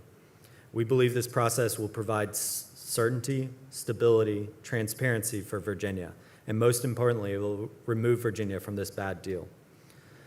Thank you again, and I'm sure you have a few questions, and I'm more than willing to take those. Secretary Boyle, I'm sorry. I suspect there will be questions. Maybe in order to do this in the most orderly and fair manner, we'll just take turns. We'll start with Mr. Mate, then Dr. Tompkins, and work down the table rather than playing who hits the buzzer fastest. Mr. Mate, do you have any questions or comments for the Secretary? I appreciate the presentation. It was very thorough. Question relating to one of your last slides dealing with the reduction in emissions from the power sector. Have you also evaluated this effect that we've had in Virginia? Because as Jim Dowd presented, there's other business sectors that have also seen reductions. Have we considered that impact as well as far as in this deal? Yes, sir. Thank you. For this, since RGGI is specific to power generation, that's where we were focusing on there in terms of the emissions. But we can definitely look into that and get you some statistics. Thank you. Anything else, Russ? Dr. Tompkins? Hi. My first comment refers to the comments you've been making about RGGI being bad for Virginia. And we have only had 1 year worth of information, which probably hasn't been fully vetted as of yet. And yet you're saying it's bad. We don't seem to have enough information to make a decision. When you're talking about the cost as passed on, if you're under Dominion Energy Virginia as your source of electricity, if you look at your power bill every month, you will see a number of riders. There must be about 5 or 6 of them. Yet we're picking out RGGI to be the one to go after. And it also seems that based on what you have said, that a lot of the issues with RGGI are based on the General Assembly's direction or their laws or rules to operate. So why are we not going after the General Assembly to change the rules rather than taking away something from the state or the Commonwealth, which is turning out by some factors to be a positive? If we reduce the cost to lower income users of energy, then that's going to be a plus for all of us, because we're paying for that. The rest of us are paying for that now. So although we may be putting out a bit more money at this point, in the long run, everything should improve and we should be in a better position. So I'm not really understanding why specifically Reggie is being called out over a lot of these other riders that we have attached to our bill over which we have no control. And interestingly enough, just as another observation, is that this past month's bill did not have a Reggie charge on it, which was interesting. I don't know why, but it did not appear, at least not on my bill. So I have those comments to offer, and perhaps you have some insight as to why this is the particular entity that the administration is going after versus any of the others that are we're already paying for. Yes, thank you. I think you hit on most of the topics I talked about, so let me see if I can hit a few responses here. So why we're targeting Reggie here? Well, this is before the Air Board, this is before DEQ, and this is something that we can address immediately, and that's what we've set out the process to do that. So before we have any discussions about legislative action, we are looking at actual things that the administration can do to lessen the cost of energy for everyday Virginians. And you talked about the funding and the uses of the funding, including resiliency and energy efficiency. I will note there are riders already that exist that address energy efficiency. And I'm not going to discount that the administration will look at that. You know, we will take all things into consideration. But this right here, the way Reggie is meant to operate is not how it has been implemented in Virginia. And I understand that I've put some of that burden on the way that the legislation passed and set it up. But we are working through the mechanisms that we have right now, and that would mean moving forward with this NORA and a full, complete repeal of the trading rule and ending our participation in Reggie, which will result in less costs to Virginians. In terms of the funding for resiliency and energy efficiency, I'm not discounting the value of those programs at all. However, those programs should not have to be funded by a regressive energy tax, a tax that is really meant to reduce greenhouse gas emissions. And that's not what we're seeing in those programs. Now, one of the programs is implemented under my secretariat, and I've been very involved in the Community Flood Preparedness Fund. There's great projects funded through that. But I'm saying here today that we don't have to fund that program. There are other funding mechanisms that we can look at as a state and the federal funds, and looking at technical assistance, and we are going to continue to do that. But we don't have to fund that through a regressive energy tax, which is being directly passed on to consumers. Thank you, Mr. No, I Secretary. probably didn't. Dr. Tompkins, I'm sorry, were you finished? I was about to say, I know I probably didn't address all of your comments, but Dr. Tompkins, did you have anything else? No.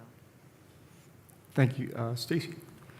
Thank you for this presentation, and I also want to thank DEQ for their March 2022 report, which I've read. I very much appreciate, if you can't tell from my previous comments, data-informed decision-making. But I'm a little concerned with some of the data presented here that we are saying there is a correlation and causation without there actually being one. So I'm just wondering what processes will be undertaken before the NORA and before the APA to further evaluate nationwide cost and energy increases. I mean, you compared a lot to other Reggie states and Reggie prices, but is there going to be any further evaluation on just the general rising energy costs across all different types of energy nationwide to really give Virginians a more full picture about whether we have a correlation or a causation here? Aligned with that, I would really appreciate a breakdown comparing us. There's a lot of comparisons for us with other Reggie states, with the non-Reggie states. Like, where do we sit compared to the rest of the country? And some analysis, like looking forward, where do we expect energy costs to go in the future? What are our guesses? Because that information is not what I saw here in your presentation, and I would appreciate that. My other comments were more in line with Dr. Tompkins, but just a note that, with the information that Mike Dowd presented to us earlier, there are going to be things that Virginia may have to do if the EPA changes RPM 2.5 and other things like that, and someone's going to have to pay for it. It's either going to be the state or the consumer, and Virginia has to figure that out, just in general. And I recommend that it is a more holistic view at these things rather than just RGGI, because this is not going to be solved. Our ability to take this down, payments, rising costs are not going to be solved just by this one action. Thank you. Yeah, so in terms of the data that you talked about at the beginning, that's something that we can work on, and we can work on providing that moving forward. Didn't want to burden you too much with so much data here. I kind of wanted to get the main message across. But I will come back to the fact that as we operate here in Virginia is a lot different than the other RGGI states in terms of the ability for the electric utilities to pass these costs along to Virginians. So taking that into a broader picture beyond just RGGI here, I'm sure you all are aware that the governor is required to issue a comprehensive energy plan in the first year of each administration. That is something that this administration is working on, and I think that will probably answer a number of your other questions when it gets beyond RGGI as well, and we can also work with you through that as well. I didn't want to take that thunder too much, so I alluded to it some, but didn't want to take too much of it. And then in terms of your last comment, can you remind me? I was just saying, at some point, there are going to be costs to staying in compliance. Yes. And I don't have the solution. I'm not asking you to give the solution today, but this needs to be heavily considered and looking more forward than a year or 2 or 3. And I completely agree with you there, and that's something that we're taking into consideration in the development of a comprehensive energy plan, something that'll be more living, that isn't just something that we put on paper and issue in October, something that we can move forward with, that is engaging and really data-driven and transparent, and that can help all Virginians make those decisions and contribute to those decisions, and something that can help guide us forward as a Commonwealth beyond just kind of the 4-year time period of an administration. Thank you, Mr. Secretary. Stacy, did you have anything else? Hope? Oh, thank you, Mr. Chair. How you doing, Mr. Voss? I'm doing great. I understand that the General Assembly actually gave Dominion the authority, or the SEC, to charge the rate customers that extra instead of them having to pay for it. So that's question number one, if you can explain the cost, because the General Assembly allowed them to do that. The second thing is, I do understand what Dr. Thompson was referring to, that Dominion has taken off RGGI from the billing beginning in July. And they did that because I believe they're asking for a $24 increase per month, $2.39 versus $24 a month. I would have to really struggle with that. And they did that because they could pay for it all along. They did not prove to us that they could, and the General Assembly allowed them to get the $2.39 from the ratepayers, which they collected over $220 million. And I live in Southwest Virginia. We feel forgotten sometimes. A little town by the name of Buchanan had a major flood. And guess who saved them? The money from RGGI. So the flood problem and the issue, that money saved. But you said that we have other funds that are possibly could use outside of that. So I would like to know where those are.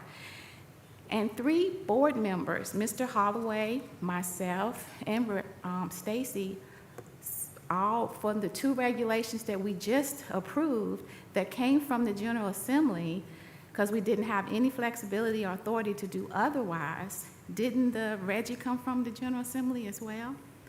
So do you see any issue or constitutional issue or even law and order with even the department looking to overturn or just disregard this RGGI law? All right, I don't want you to get me in trouble with any legislatures that are listening. Well, they should be here. But I can tell you that we are in discussions with our partners down the hill in the legislature on what, kind of what Virginia's energy path looks like forward. And that is separate and related to resiliency as well. So I just want to hit a few points that I know you hit on. I understand that Dominion, in terms of the billing, has indicated at some point they intend to incorporate the RGGI costs into their base rate. I don't pretend to be an expert on the SEC process, but that's something that we can look into and get you answers on. But I do know that they have been utilizing it to date, and it has showed up in bills. I'm not sure about the most recent bill. But they have indicated that, but I have not heard any final word. I know some SEC proceedings are still going on. Okay, thank you so much. In terms of flooding and resiliency for Buchanan, I can tell you that my office, through Department of Conservation and Recreation, through DEQ, through others, we've been working with Buchanan, we've been working with the town of Pound, we've been working with the communities there. When I alluded to other funding possibilities, what I'm really getting at is that we are taking a complete assessment of resiliency in Virginia. We've been given some initial groundwork that was done by the previous administration, but what we've found is that it's very lacking in terms of comprehensive and a vision forward. So this is a priority for the governor, from the coast on the eastern shore all the way to Southwest. He's been in Southwest a number of times already, and it will not be forgotten under this administration. And we understand that the resiliency picture is a picture for the entire state.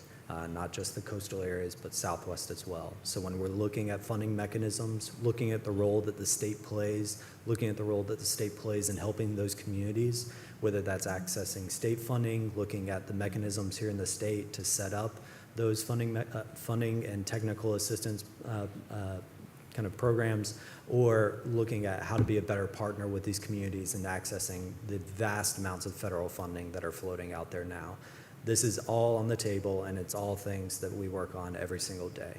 So I can tell you that I know that I'm sitting here saying that we don't need to use a regressive energy tax to fund those buckets. We know that there's another conversation that coincides with that in terms of, well, if that's not what you're proposing here, what is the answer? And we are working on that. Mr. Chair, may I say one more thing, Go ahead. please? I just want you to know, sir, you may not know, but also out in Southwest Virginia, a lot of housing developments have also benefited from the funds from RGGI. This is across the state, and I would hate to see us not participate unless someone can show where the funding is, because the funding has been very tight and limited to help lower income communities and to help with flooding. Thank you. We've already had discussions with DCHD, I believe is DHCD. DHCD. I'm sorry, not under me, so I'm still learning some of those. But we've had extensive discussions with them about how they implemented their program, prior to RGGI, and what it looks, what that would look like. So no, as I talk about resiliency, energy efficiency is part of that too, in working for a path forward. Okay, thank you. Thank you. Thank you, Mr. Secretary. Hope, did you have anything else? I'm done. David? Mr. Secretary, thanks for appearing. My concern with RGGI is that Virginia does not exist in a bubble. It's a competitive situation when we go recruit businesses. We compete with the southern states, everything south of Virginia. We raid, strip the Northeast for 50 years. Every year for 50 years, we went to the report to top management in New York and canvassed companies, talked about their cost structure, talked about why the electricity rates were so high. You need to come to Virginia and prosper. And that pipeline has been absolutely great for Virginia. If we get affiliated in the Northeast, southern states are going to start sending their economic development teams up here because our cost structure is changing. And we reflect more of the Northeast than we do who we compete with to the South. And so I think that we have to take a hard look, because at the end of the day, industry provides the jobs that provides a equality in our society of participating, because these jobs pay $30, $40 an hour. And so getting our cost structure wrong is one of the selling points, if you will, for North Carolina, because I ran into the North Carolina development team at the tobacco company. and then we're up here recruiting our business, citing our electricity rates. So, we need to take a good look at it. I'm sure that, the governor is, I hope he's sensitive to it, and I hope you kind of recognize that we don't compete in the Northeast.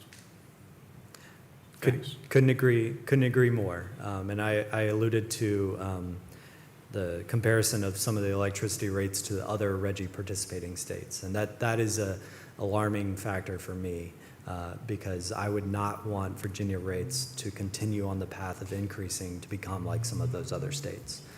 Because you're right, when we're talking about creating jobs, creating futures for families here in Virginia, the governor says making sure that Virginia is the best place to live, work, and raise a family.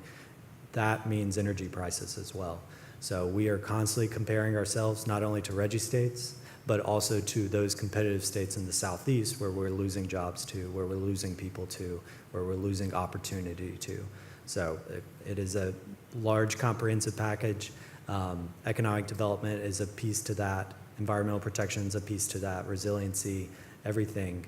We are looking at this comprehensively and not in just the bubble of Virginia, not in just the bubble of greenhouse gas reductions, not in just the bubble of electricity prices. We understand that all these are a complex interrelationships, and in order to move Virginia forward, this is just a piece of the larger puzzle. Thank you, sir. I'm finished. Thank you, David.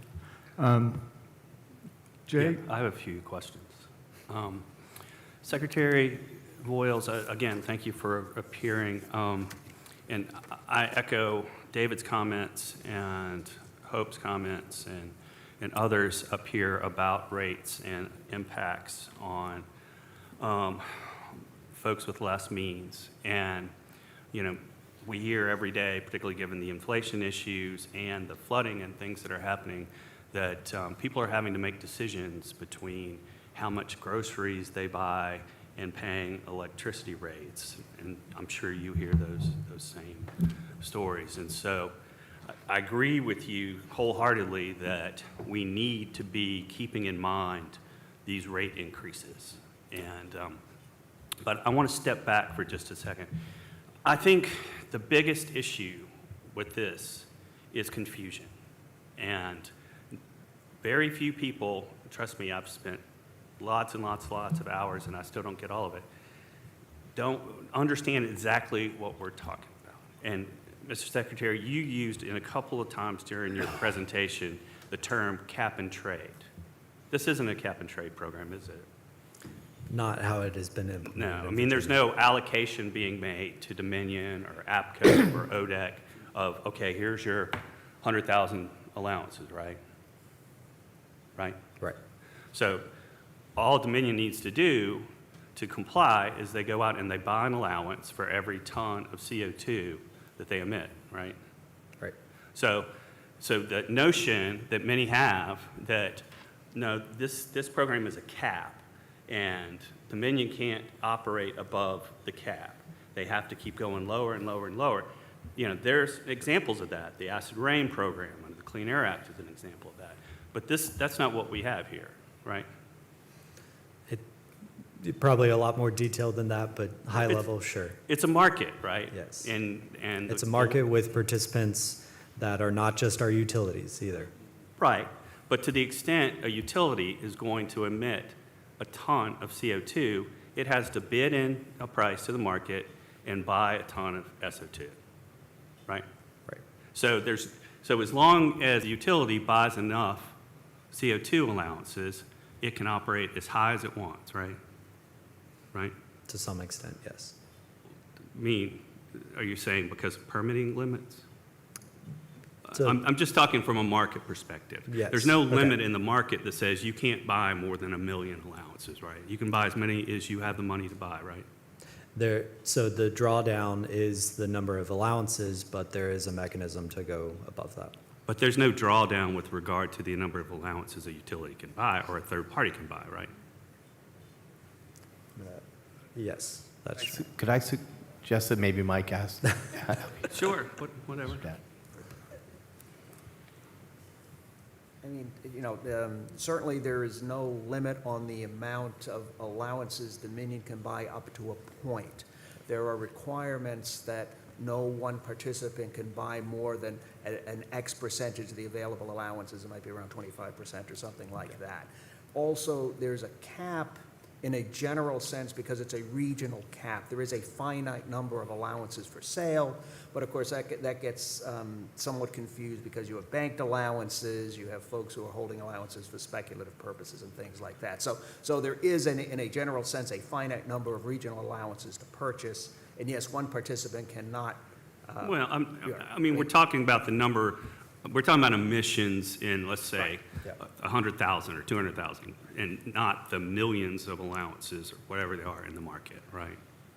Well, right. I mean, there's no statewide cap. There is a regional cap. Right. There's a But finite I'm number merely of saying that unless you're going to bump up against an air permit limit or some limit within the market, that there's nothing about this market that is going to tell Dominion it can't emit one more ton of CO2 or 1,000 tons of CO2. Well, that's correct, up until they reach the market limit. Right. Okay. So my point is that this is just a market. It's a trading market. And then, as Hope pointed out, under the statute, the cost of those is passed directly to the consumer. Yep. And I think when we looked at the initial costs, we were looking at $6 or so a ton based on the information when we entered. Now, you know, I think you noted, and I looked at a clearing price from Reggie, and it was $13.90. So we're in the $14. And so all of this is simply to say, while administrative lawyers, like what I used to be, love notice and comment rulemaking and getting everybody's opinion out there, both sides and all that, my concern is that while we go through 3 years more of this, these prices are going to continue to go up, right? Yes. As long as the market moves the way Because it's going. that allocation price, so what you noted, you know, you thought it would be around 6, it's more in the teens now, that price will continue to rise. Right. So I'm concerned that while we go through this process, all of us are going to pay more and more and more, right? If the trend goes the way it's going. The way the trend has gone in Virginia is, Right. yes. And then if Dominion were to take that $24 or whatever it is and move it into its rate base so that it's not a rider, I think we would have a difficult time getting that money out if Reggie were to be struck down, right? Yes. Okay. So Unless you're an expert with the SEC process. Right, I understand. Me neither. But I am, and it would be difficult. Yeah, okay. yeah, we'll refer to Jim on that. My question is whether you as SNR or DEQ or folks up on high, have you considered trying to freeze these increases while we go through this process? Or at least make a petition to the State Corporation Commission to freeze these costs so that, you know, we don't have to pay whatever $24 per ratepayer is and then have that go up while we go over the next 3 years. I would just ask. I did that you not consider present on that today, but I will say all options are on the table in terms of being part of a broader conversation on our energy policy moving forward. So. Okay, and then I have one annoying question, and then I'll shut up. You talked initially about this whole consignment market issue, and maybe it was clear to everybody, but the initial Reggie cap and trade, or not cap and trade, the Reggie program was going to be to give allowances to Dominion and other participants, and then the allowances, the Dominion would go in and put those allowances into the market, buy those allowances back, and then it would be kind of an experiment to see how it offsets. And it would come back to Dominion, but there would be no net increase in the cost of allowances. Maybe that's a Mike question, but I mean, the consignment auction did not anticipate the utilities going in the negative except for the 3% administration fee, right? Well, the consignment auction approach, was radically different than the auction approach. Right, I'm simply trying to make That's sure true. people understand that there I'm was sorry. one and then there's another. Mike, when you talk, can you talk into the mic? Sure, sorry, yeah. Mike, can we Mike, please? Very different approaches, Right. Mr. Holloway. Absolutely. But that was the first thing. Now that doesn't exist anymore. That's gone away. And now we're just dealing with this, hey, we're going to link in to Reggie and we're going to go into the Reggie market. We're going to bid in. And right now you have to bid at least $14 if you want to have a ton, right? Well, you can bid in whatever price you want. You Right. might not get the allowances if you bid in too low. It's the whole strategy is right. guessing the clearance price. Right, just based And on this. Usually you price. bid in a whole range of prices. Okay. I'm sorry to have piled on questions, but I appreciate the chance to talk to you about it. No, Hey, thank Jim, you. I do took, have a follow-up if I could, just on that. Yep. So Mike, and I apologize for calling you Jim earlier. Oh, no problem. But anyway. That was a compliment. That was an upgrade. So my question is, regarding the auction, there is a floor There is for a that floor allowance price. that's established. I don't recall the time period. So that is not something we control either, correct? That's It's the floor price, the Reggie regulations, the Reggie program is a consensual organization, meaning that all the states, a confederation where states have to all agree to changes in the program. So in order for that, theoretically, the floor price could rise, but that would take agreement among all the Reggie states to do it and to arrive at a new floor price. Thanks. Did I answer your question? Yeah, but what I understand is that floor has changed. And It does had go never. up, yep. I haven't seen it go down. No, the floor, yeah. Right. Thank you. And thank you, Mr. Holloway. You took some very simple words that I said and expanded upon it. I wasn't trying to get into that level of detail, but that's Thank you, what we Mr. have you here Secretary. The for. chair does wonder if Mr. Holloway is regretting his decision to retire. And in particular, if he misses. the Not for opportunity 1 second. To cross-examine witnesses. Not for 1 second, and I apologize if I was doing that. Any other follow-ups?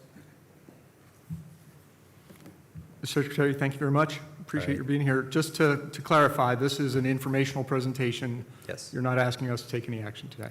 Right. In the coming weeks, the agency will put forth the NORA, which will lay out the process. Okay, thank you very much. Thank you.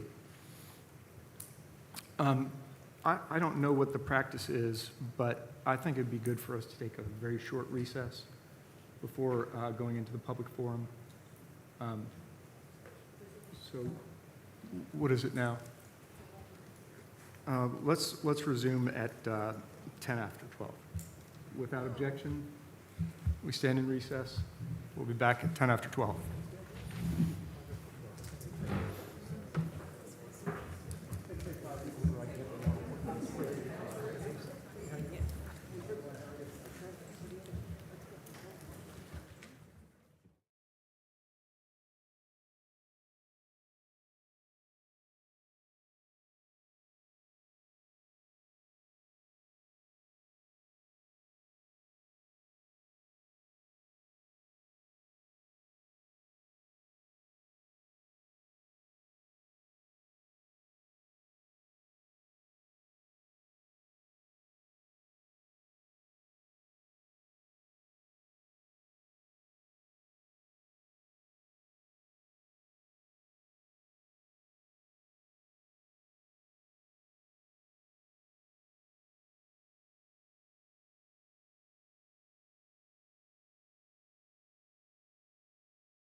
It's now time for our public forum. Just like to remind the commentators, we have 7 who are signed up. Those are the only comments that will be entertained.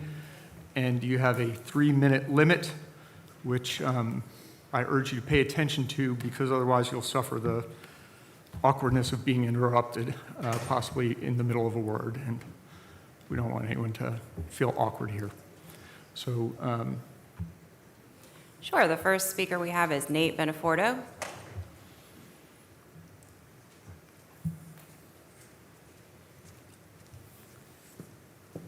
Good afternoon, members of the board. Nate Benforato, Southern Environmental Law Center. Just want to touch on RGGI briefly. Virginia needs RGGI. If you look at the data, and this is in the governor's EO9 report, from 2010 to 2020 without RGGI, our power plant emissions did not decline. Meanwhile, RGGI states saw their power plant emissions drop by over 30%. And in just the first year of participation, emissions started to decline in Virginia. We really need RGGI. And I'm happy to discuss the merits of RGGI and why I believe it's a good policy solution in Virginia. Some of you may disagree with me, and that's fine, and I'll work to convince you otherwise. But the important thing is, it actually doesn't matter what I think about RGGI. It doesn't matter what this board thinks about RGGI, or even what the governor thinks about RGGI. The General Assembly decided this policy for us. In 2020, they wrote a law that mandates we participate in RGGI. They specifically required DEQ to issue the regulation that apparently now is going to be attempted to repeal. That's a specific requirement. They specifically require the director of DEQ to sell the allowances in the RGGI auction. It specifically requires the state treasurer to use the revenues from those auction sales for specific purposes, to help low-income Virginians reduce their energy bills, to help localities prevent and prepare for flooding.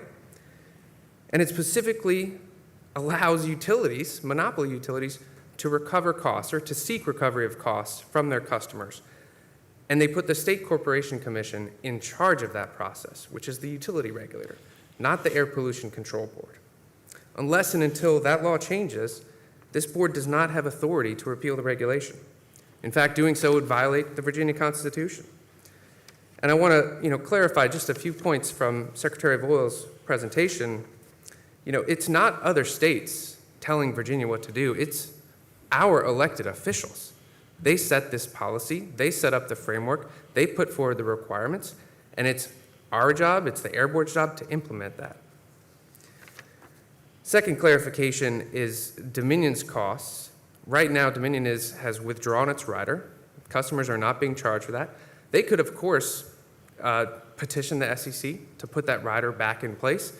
But the point here is repealing RGGI doesn't fix the problems of utilities, greed, and over-earning from customers. My organization, many other organizations have been working to fix some of those problems, including the way the utility code has been rewritten in favor of utilities like Dominion. And if the governor wants to work on that, we would welcome his support. But repealing RGGI doesn't fix that. You are the Air Pollution Control Board, and RGGI is working in Virginia to control air pollution. I urge you to respect the law and fulfill your duties. Thank you. thank you, sir. Thank you for your comments. Next, we have Peter Anderson.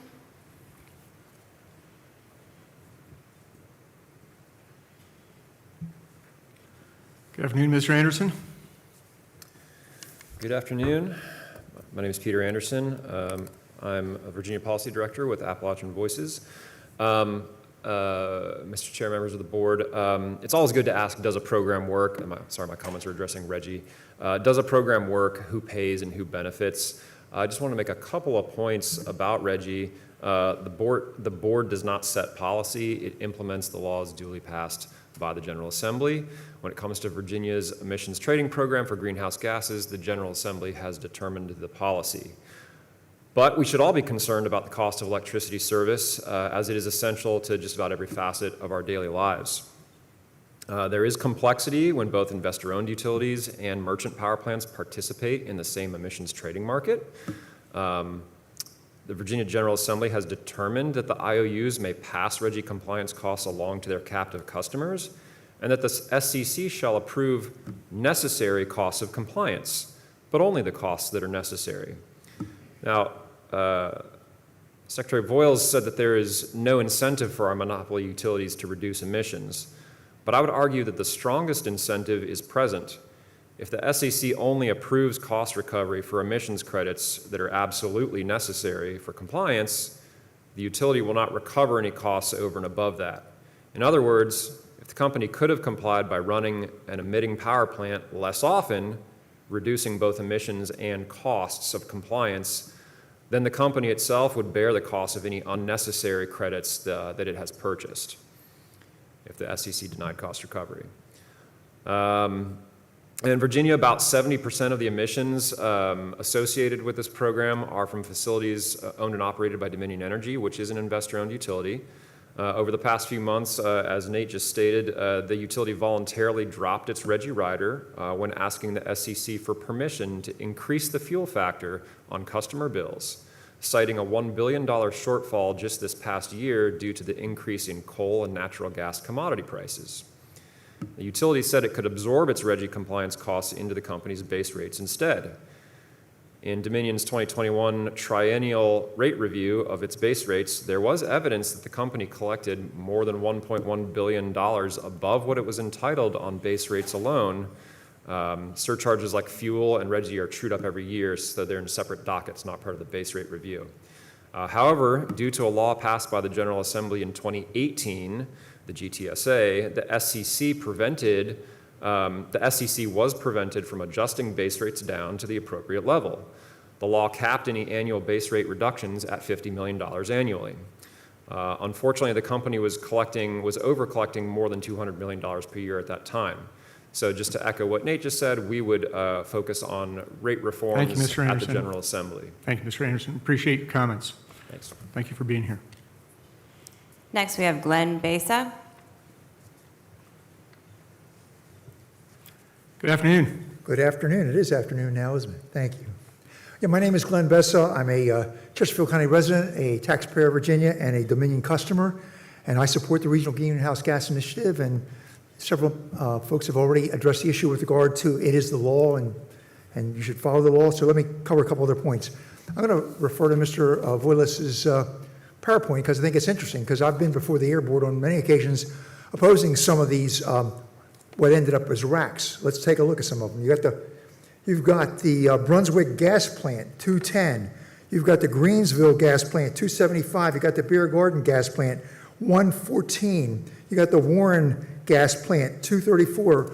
Very unwise decisions to invest in gas when they were advised that that was a bad investment by the environmental community, and I was one of the people testifying against some of those permits that this board issued, air permits for these gas plants.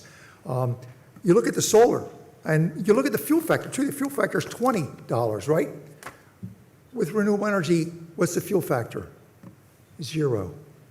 So think about that, and then compare that with RGGI, and recognize that we really need to clean up our air and address climate change. And this is the last point I want to make, and that is that if you follow the news, and I'm sure you all do, just this past 24 hours, 2 big stories have been in the news. One is flooding in Jackson, Mississippi. 150,000 people don't have water right now because of flooding. There's other issues there too, but bottom line, that flooding shut down that water plant, okay? The other thing that's in the news right now is what's going on in Pakistan because of climate change, right? 1 million people right now are without shelter. Over 1,000 people have died, okay? That's why Virginia, the legislature, took the wise action to begin to address climate change through a number of factors, including RGGI. Just think about last month, Kentucky, 33 people lost their lives as a result of flooding from climate change, okay? This is very serious business, and RGGI is one of the important tools, not a silver bullet, but one of the important tools to address climate change. And that's why it's the law in Virginia. You should follow the law. And when the governor comes to you with a regulation, you should ask the Attorney General whether it's legal. And hopefully he's going to give you the right advice and tell you that it's not legal for this board to go against the wishings of the General Assembly. Thank you so much. Appreciate your time. Thank you. Mr. Bessa, did you say whether you were here on behalf of an organization? I'm here as an individual, Okay, thank you. citizen of Richmond, living in Chesterfield County. Thank you very much. Next, we have Kaitis Gibray.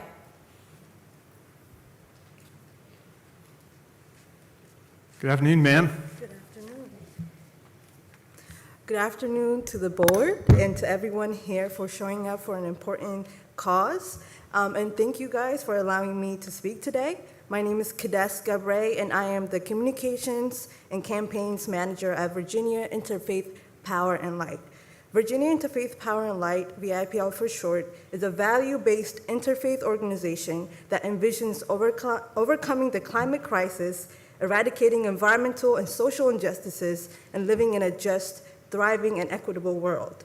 We collaborate among people of faith and consciousness to grow healthy communities by advancing climate and environmental justice, and I'm here representing the various faith communities and the people of faith across the Commonwealth that support our vision. As people of value and conscience, we believe it is our moral obligation to cut carbon emissions and relieve energy burden and guarantee access to sufficient and affordable energy for all Virginia communities.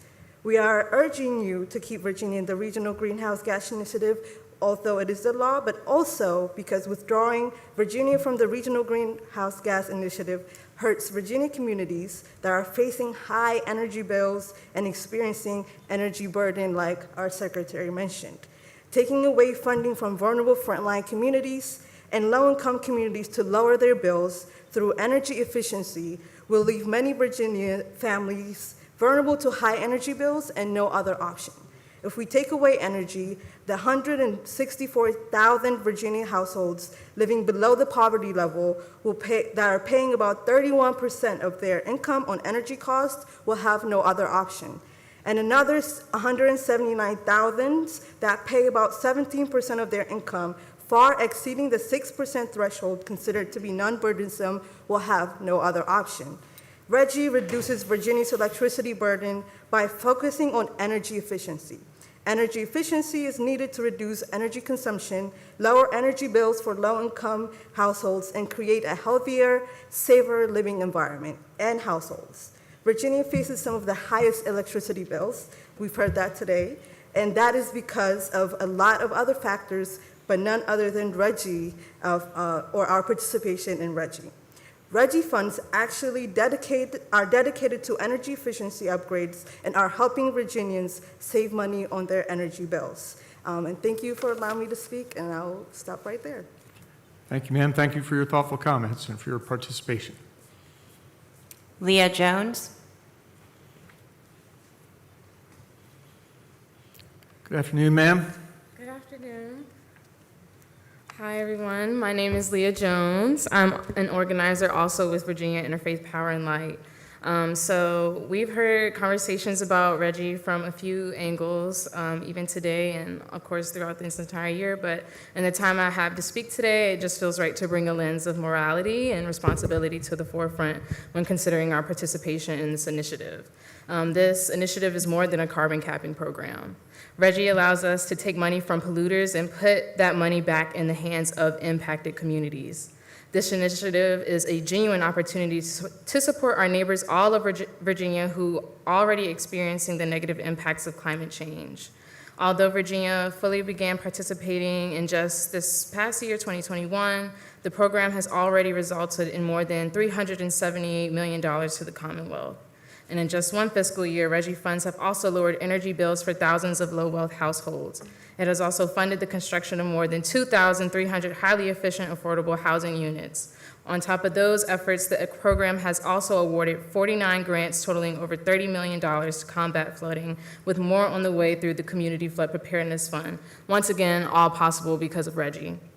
At this time, I also would like to say to our decision makers attempting to pull Virginia out of RGGI, let's just take a moment to imagine the relief that thousands of families have felt from having an extra $200 to spend maybe on living necessities instead of electric bills, or receiving funds to help protect a community they've lived in all their lives against flooding.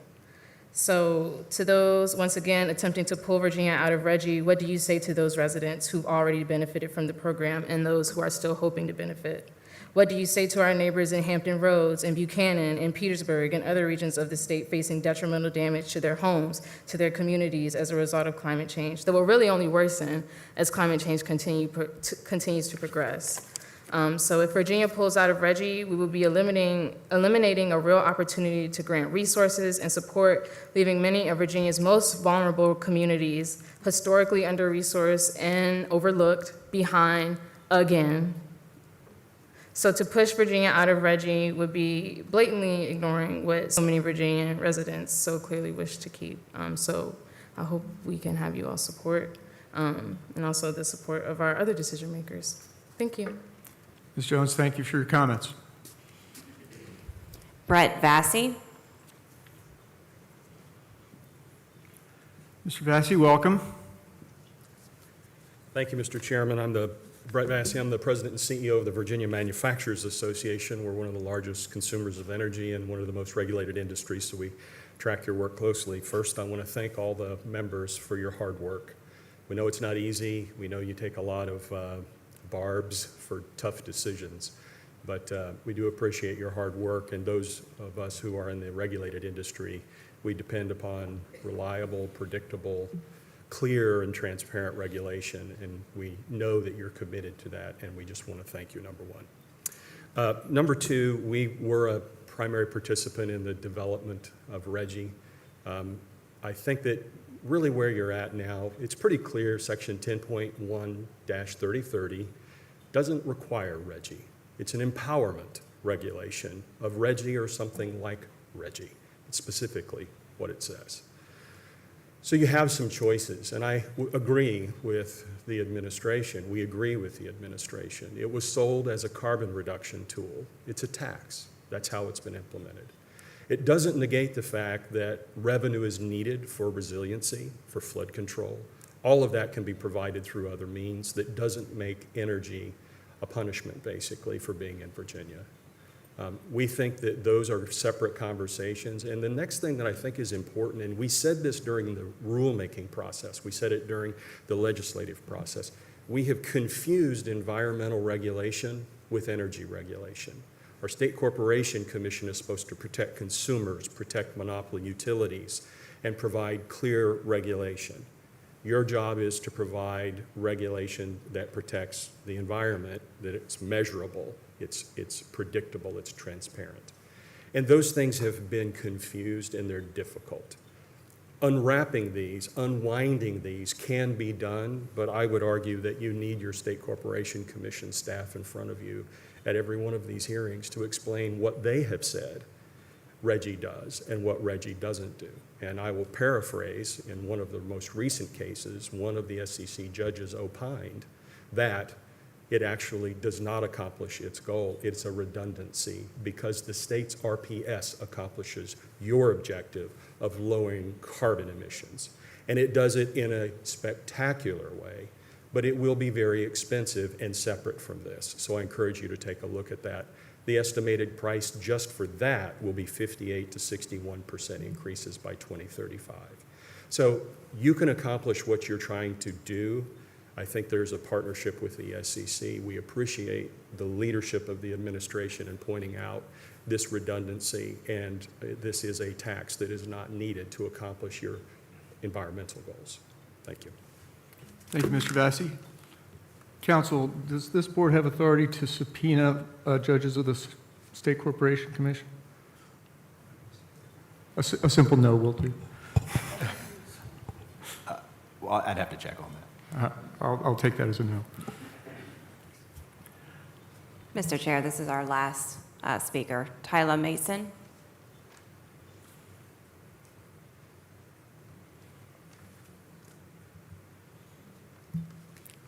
Good afternoon. Good afternoon. Welcome. Thank you very much.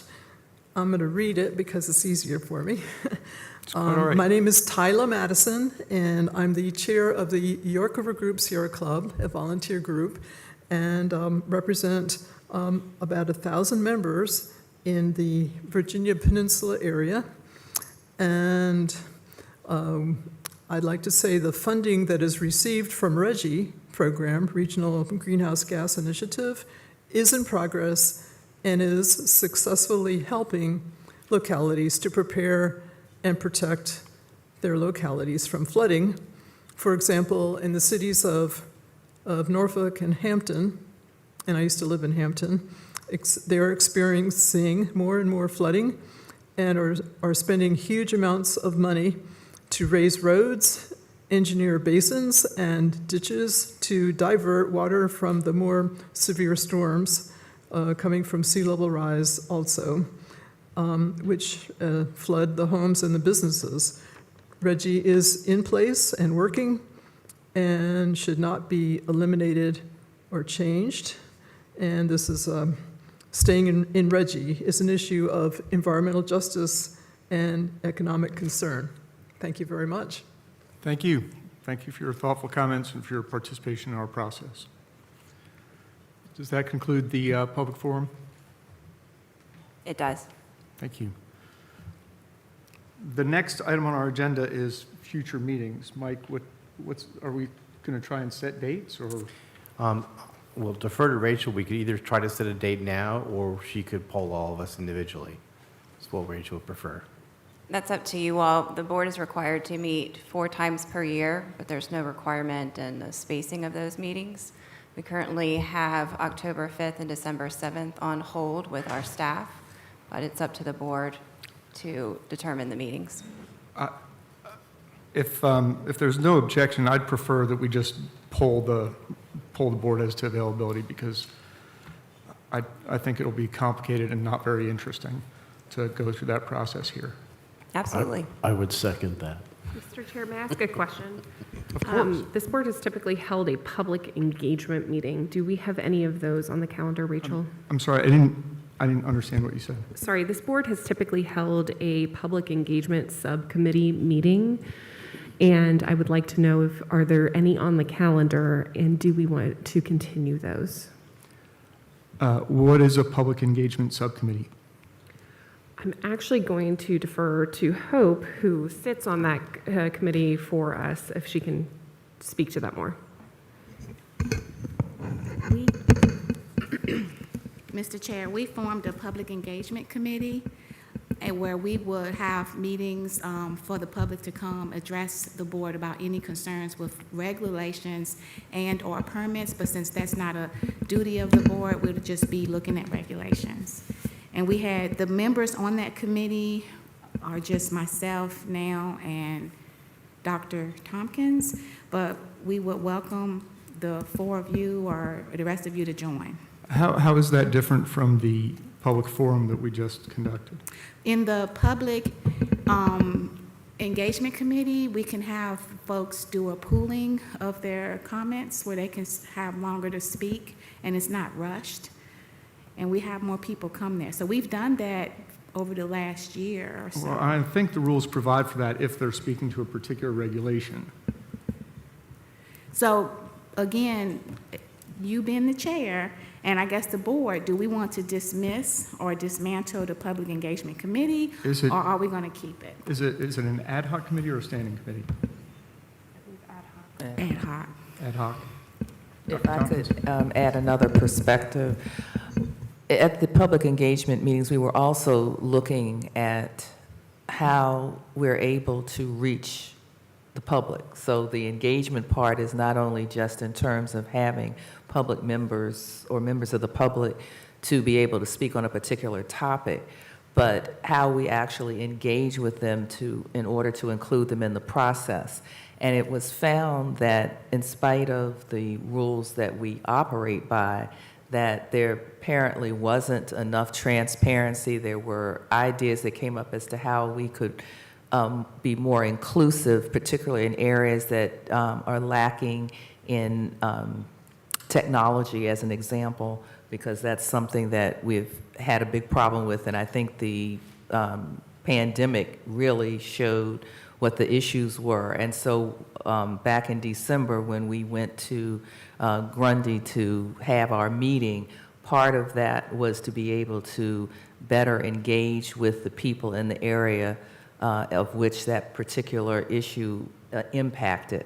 So we were looking at ways that we could encourage and improve and the transparency and with engagement and getting information and ideas from the public as to how we can better serve them. Thank you, Mr. Dr. Mr. Tompkins. Chair. Can I ask how long has this committee been operating? I've been on the board for, I would say, at least 2 years. And, It was prior to my time of getting on the board, so at least 2 years. and are there any reports or recommendations that came out of that? Actually, I got confused. We had a recommendation on how in the minutes part about how the public were to, I guess, conduct themselves.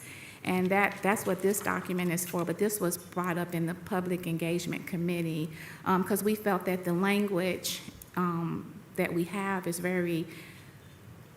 it's just controversial. It's very intimidating language when the public wants to just have their voices be heard. And the reason why we started the Public Engagement Committee meeting is because when the Air Board would meet, there were a lot of people very angry at the board. And it brought a lot of unnecessary, I don't want to say fear, but some type of hostility, and we had a lot of police in the room. So when we started that public engagement, the public seemed to be more open, and the atmosphere changed towards board members and the way how we conduct business. Okay, well, I appreciate the work that the committee's done and the effect that it's had. I'm not disposed to create or continue the committee at this time, though if there's a need for it in the future, we could certainly discuss it. Is there anything else to come before the board? Hearing none, we're adjourned.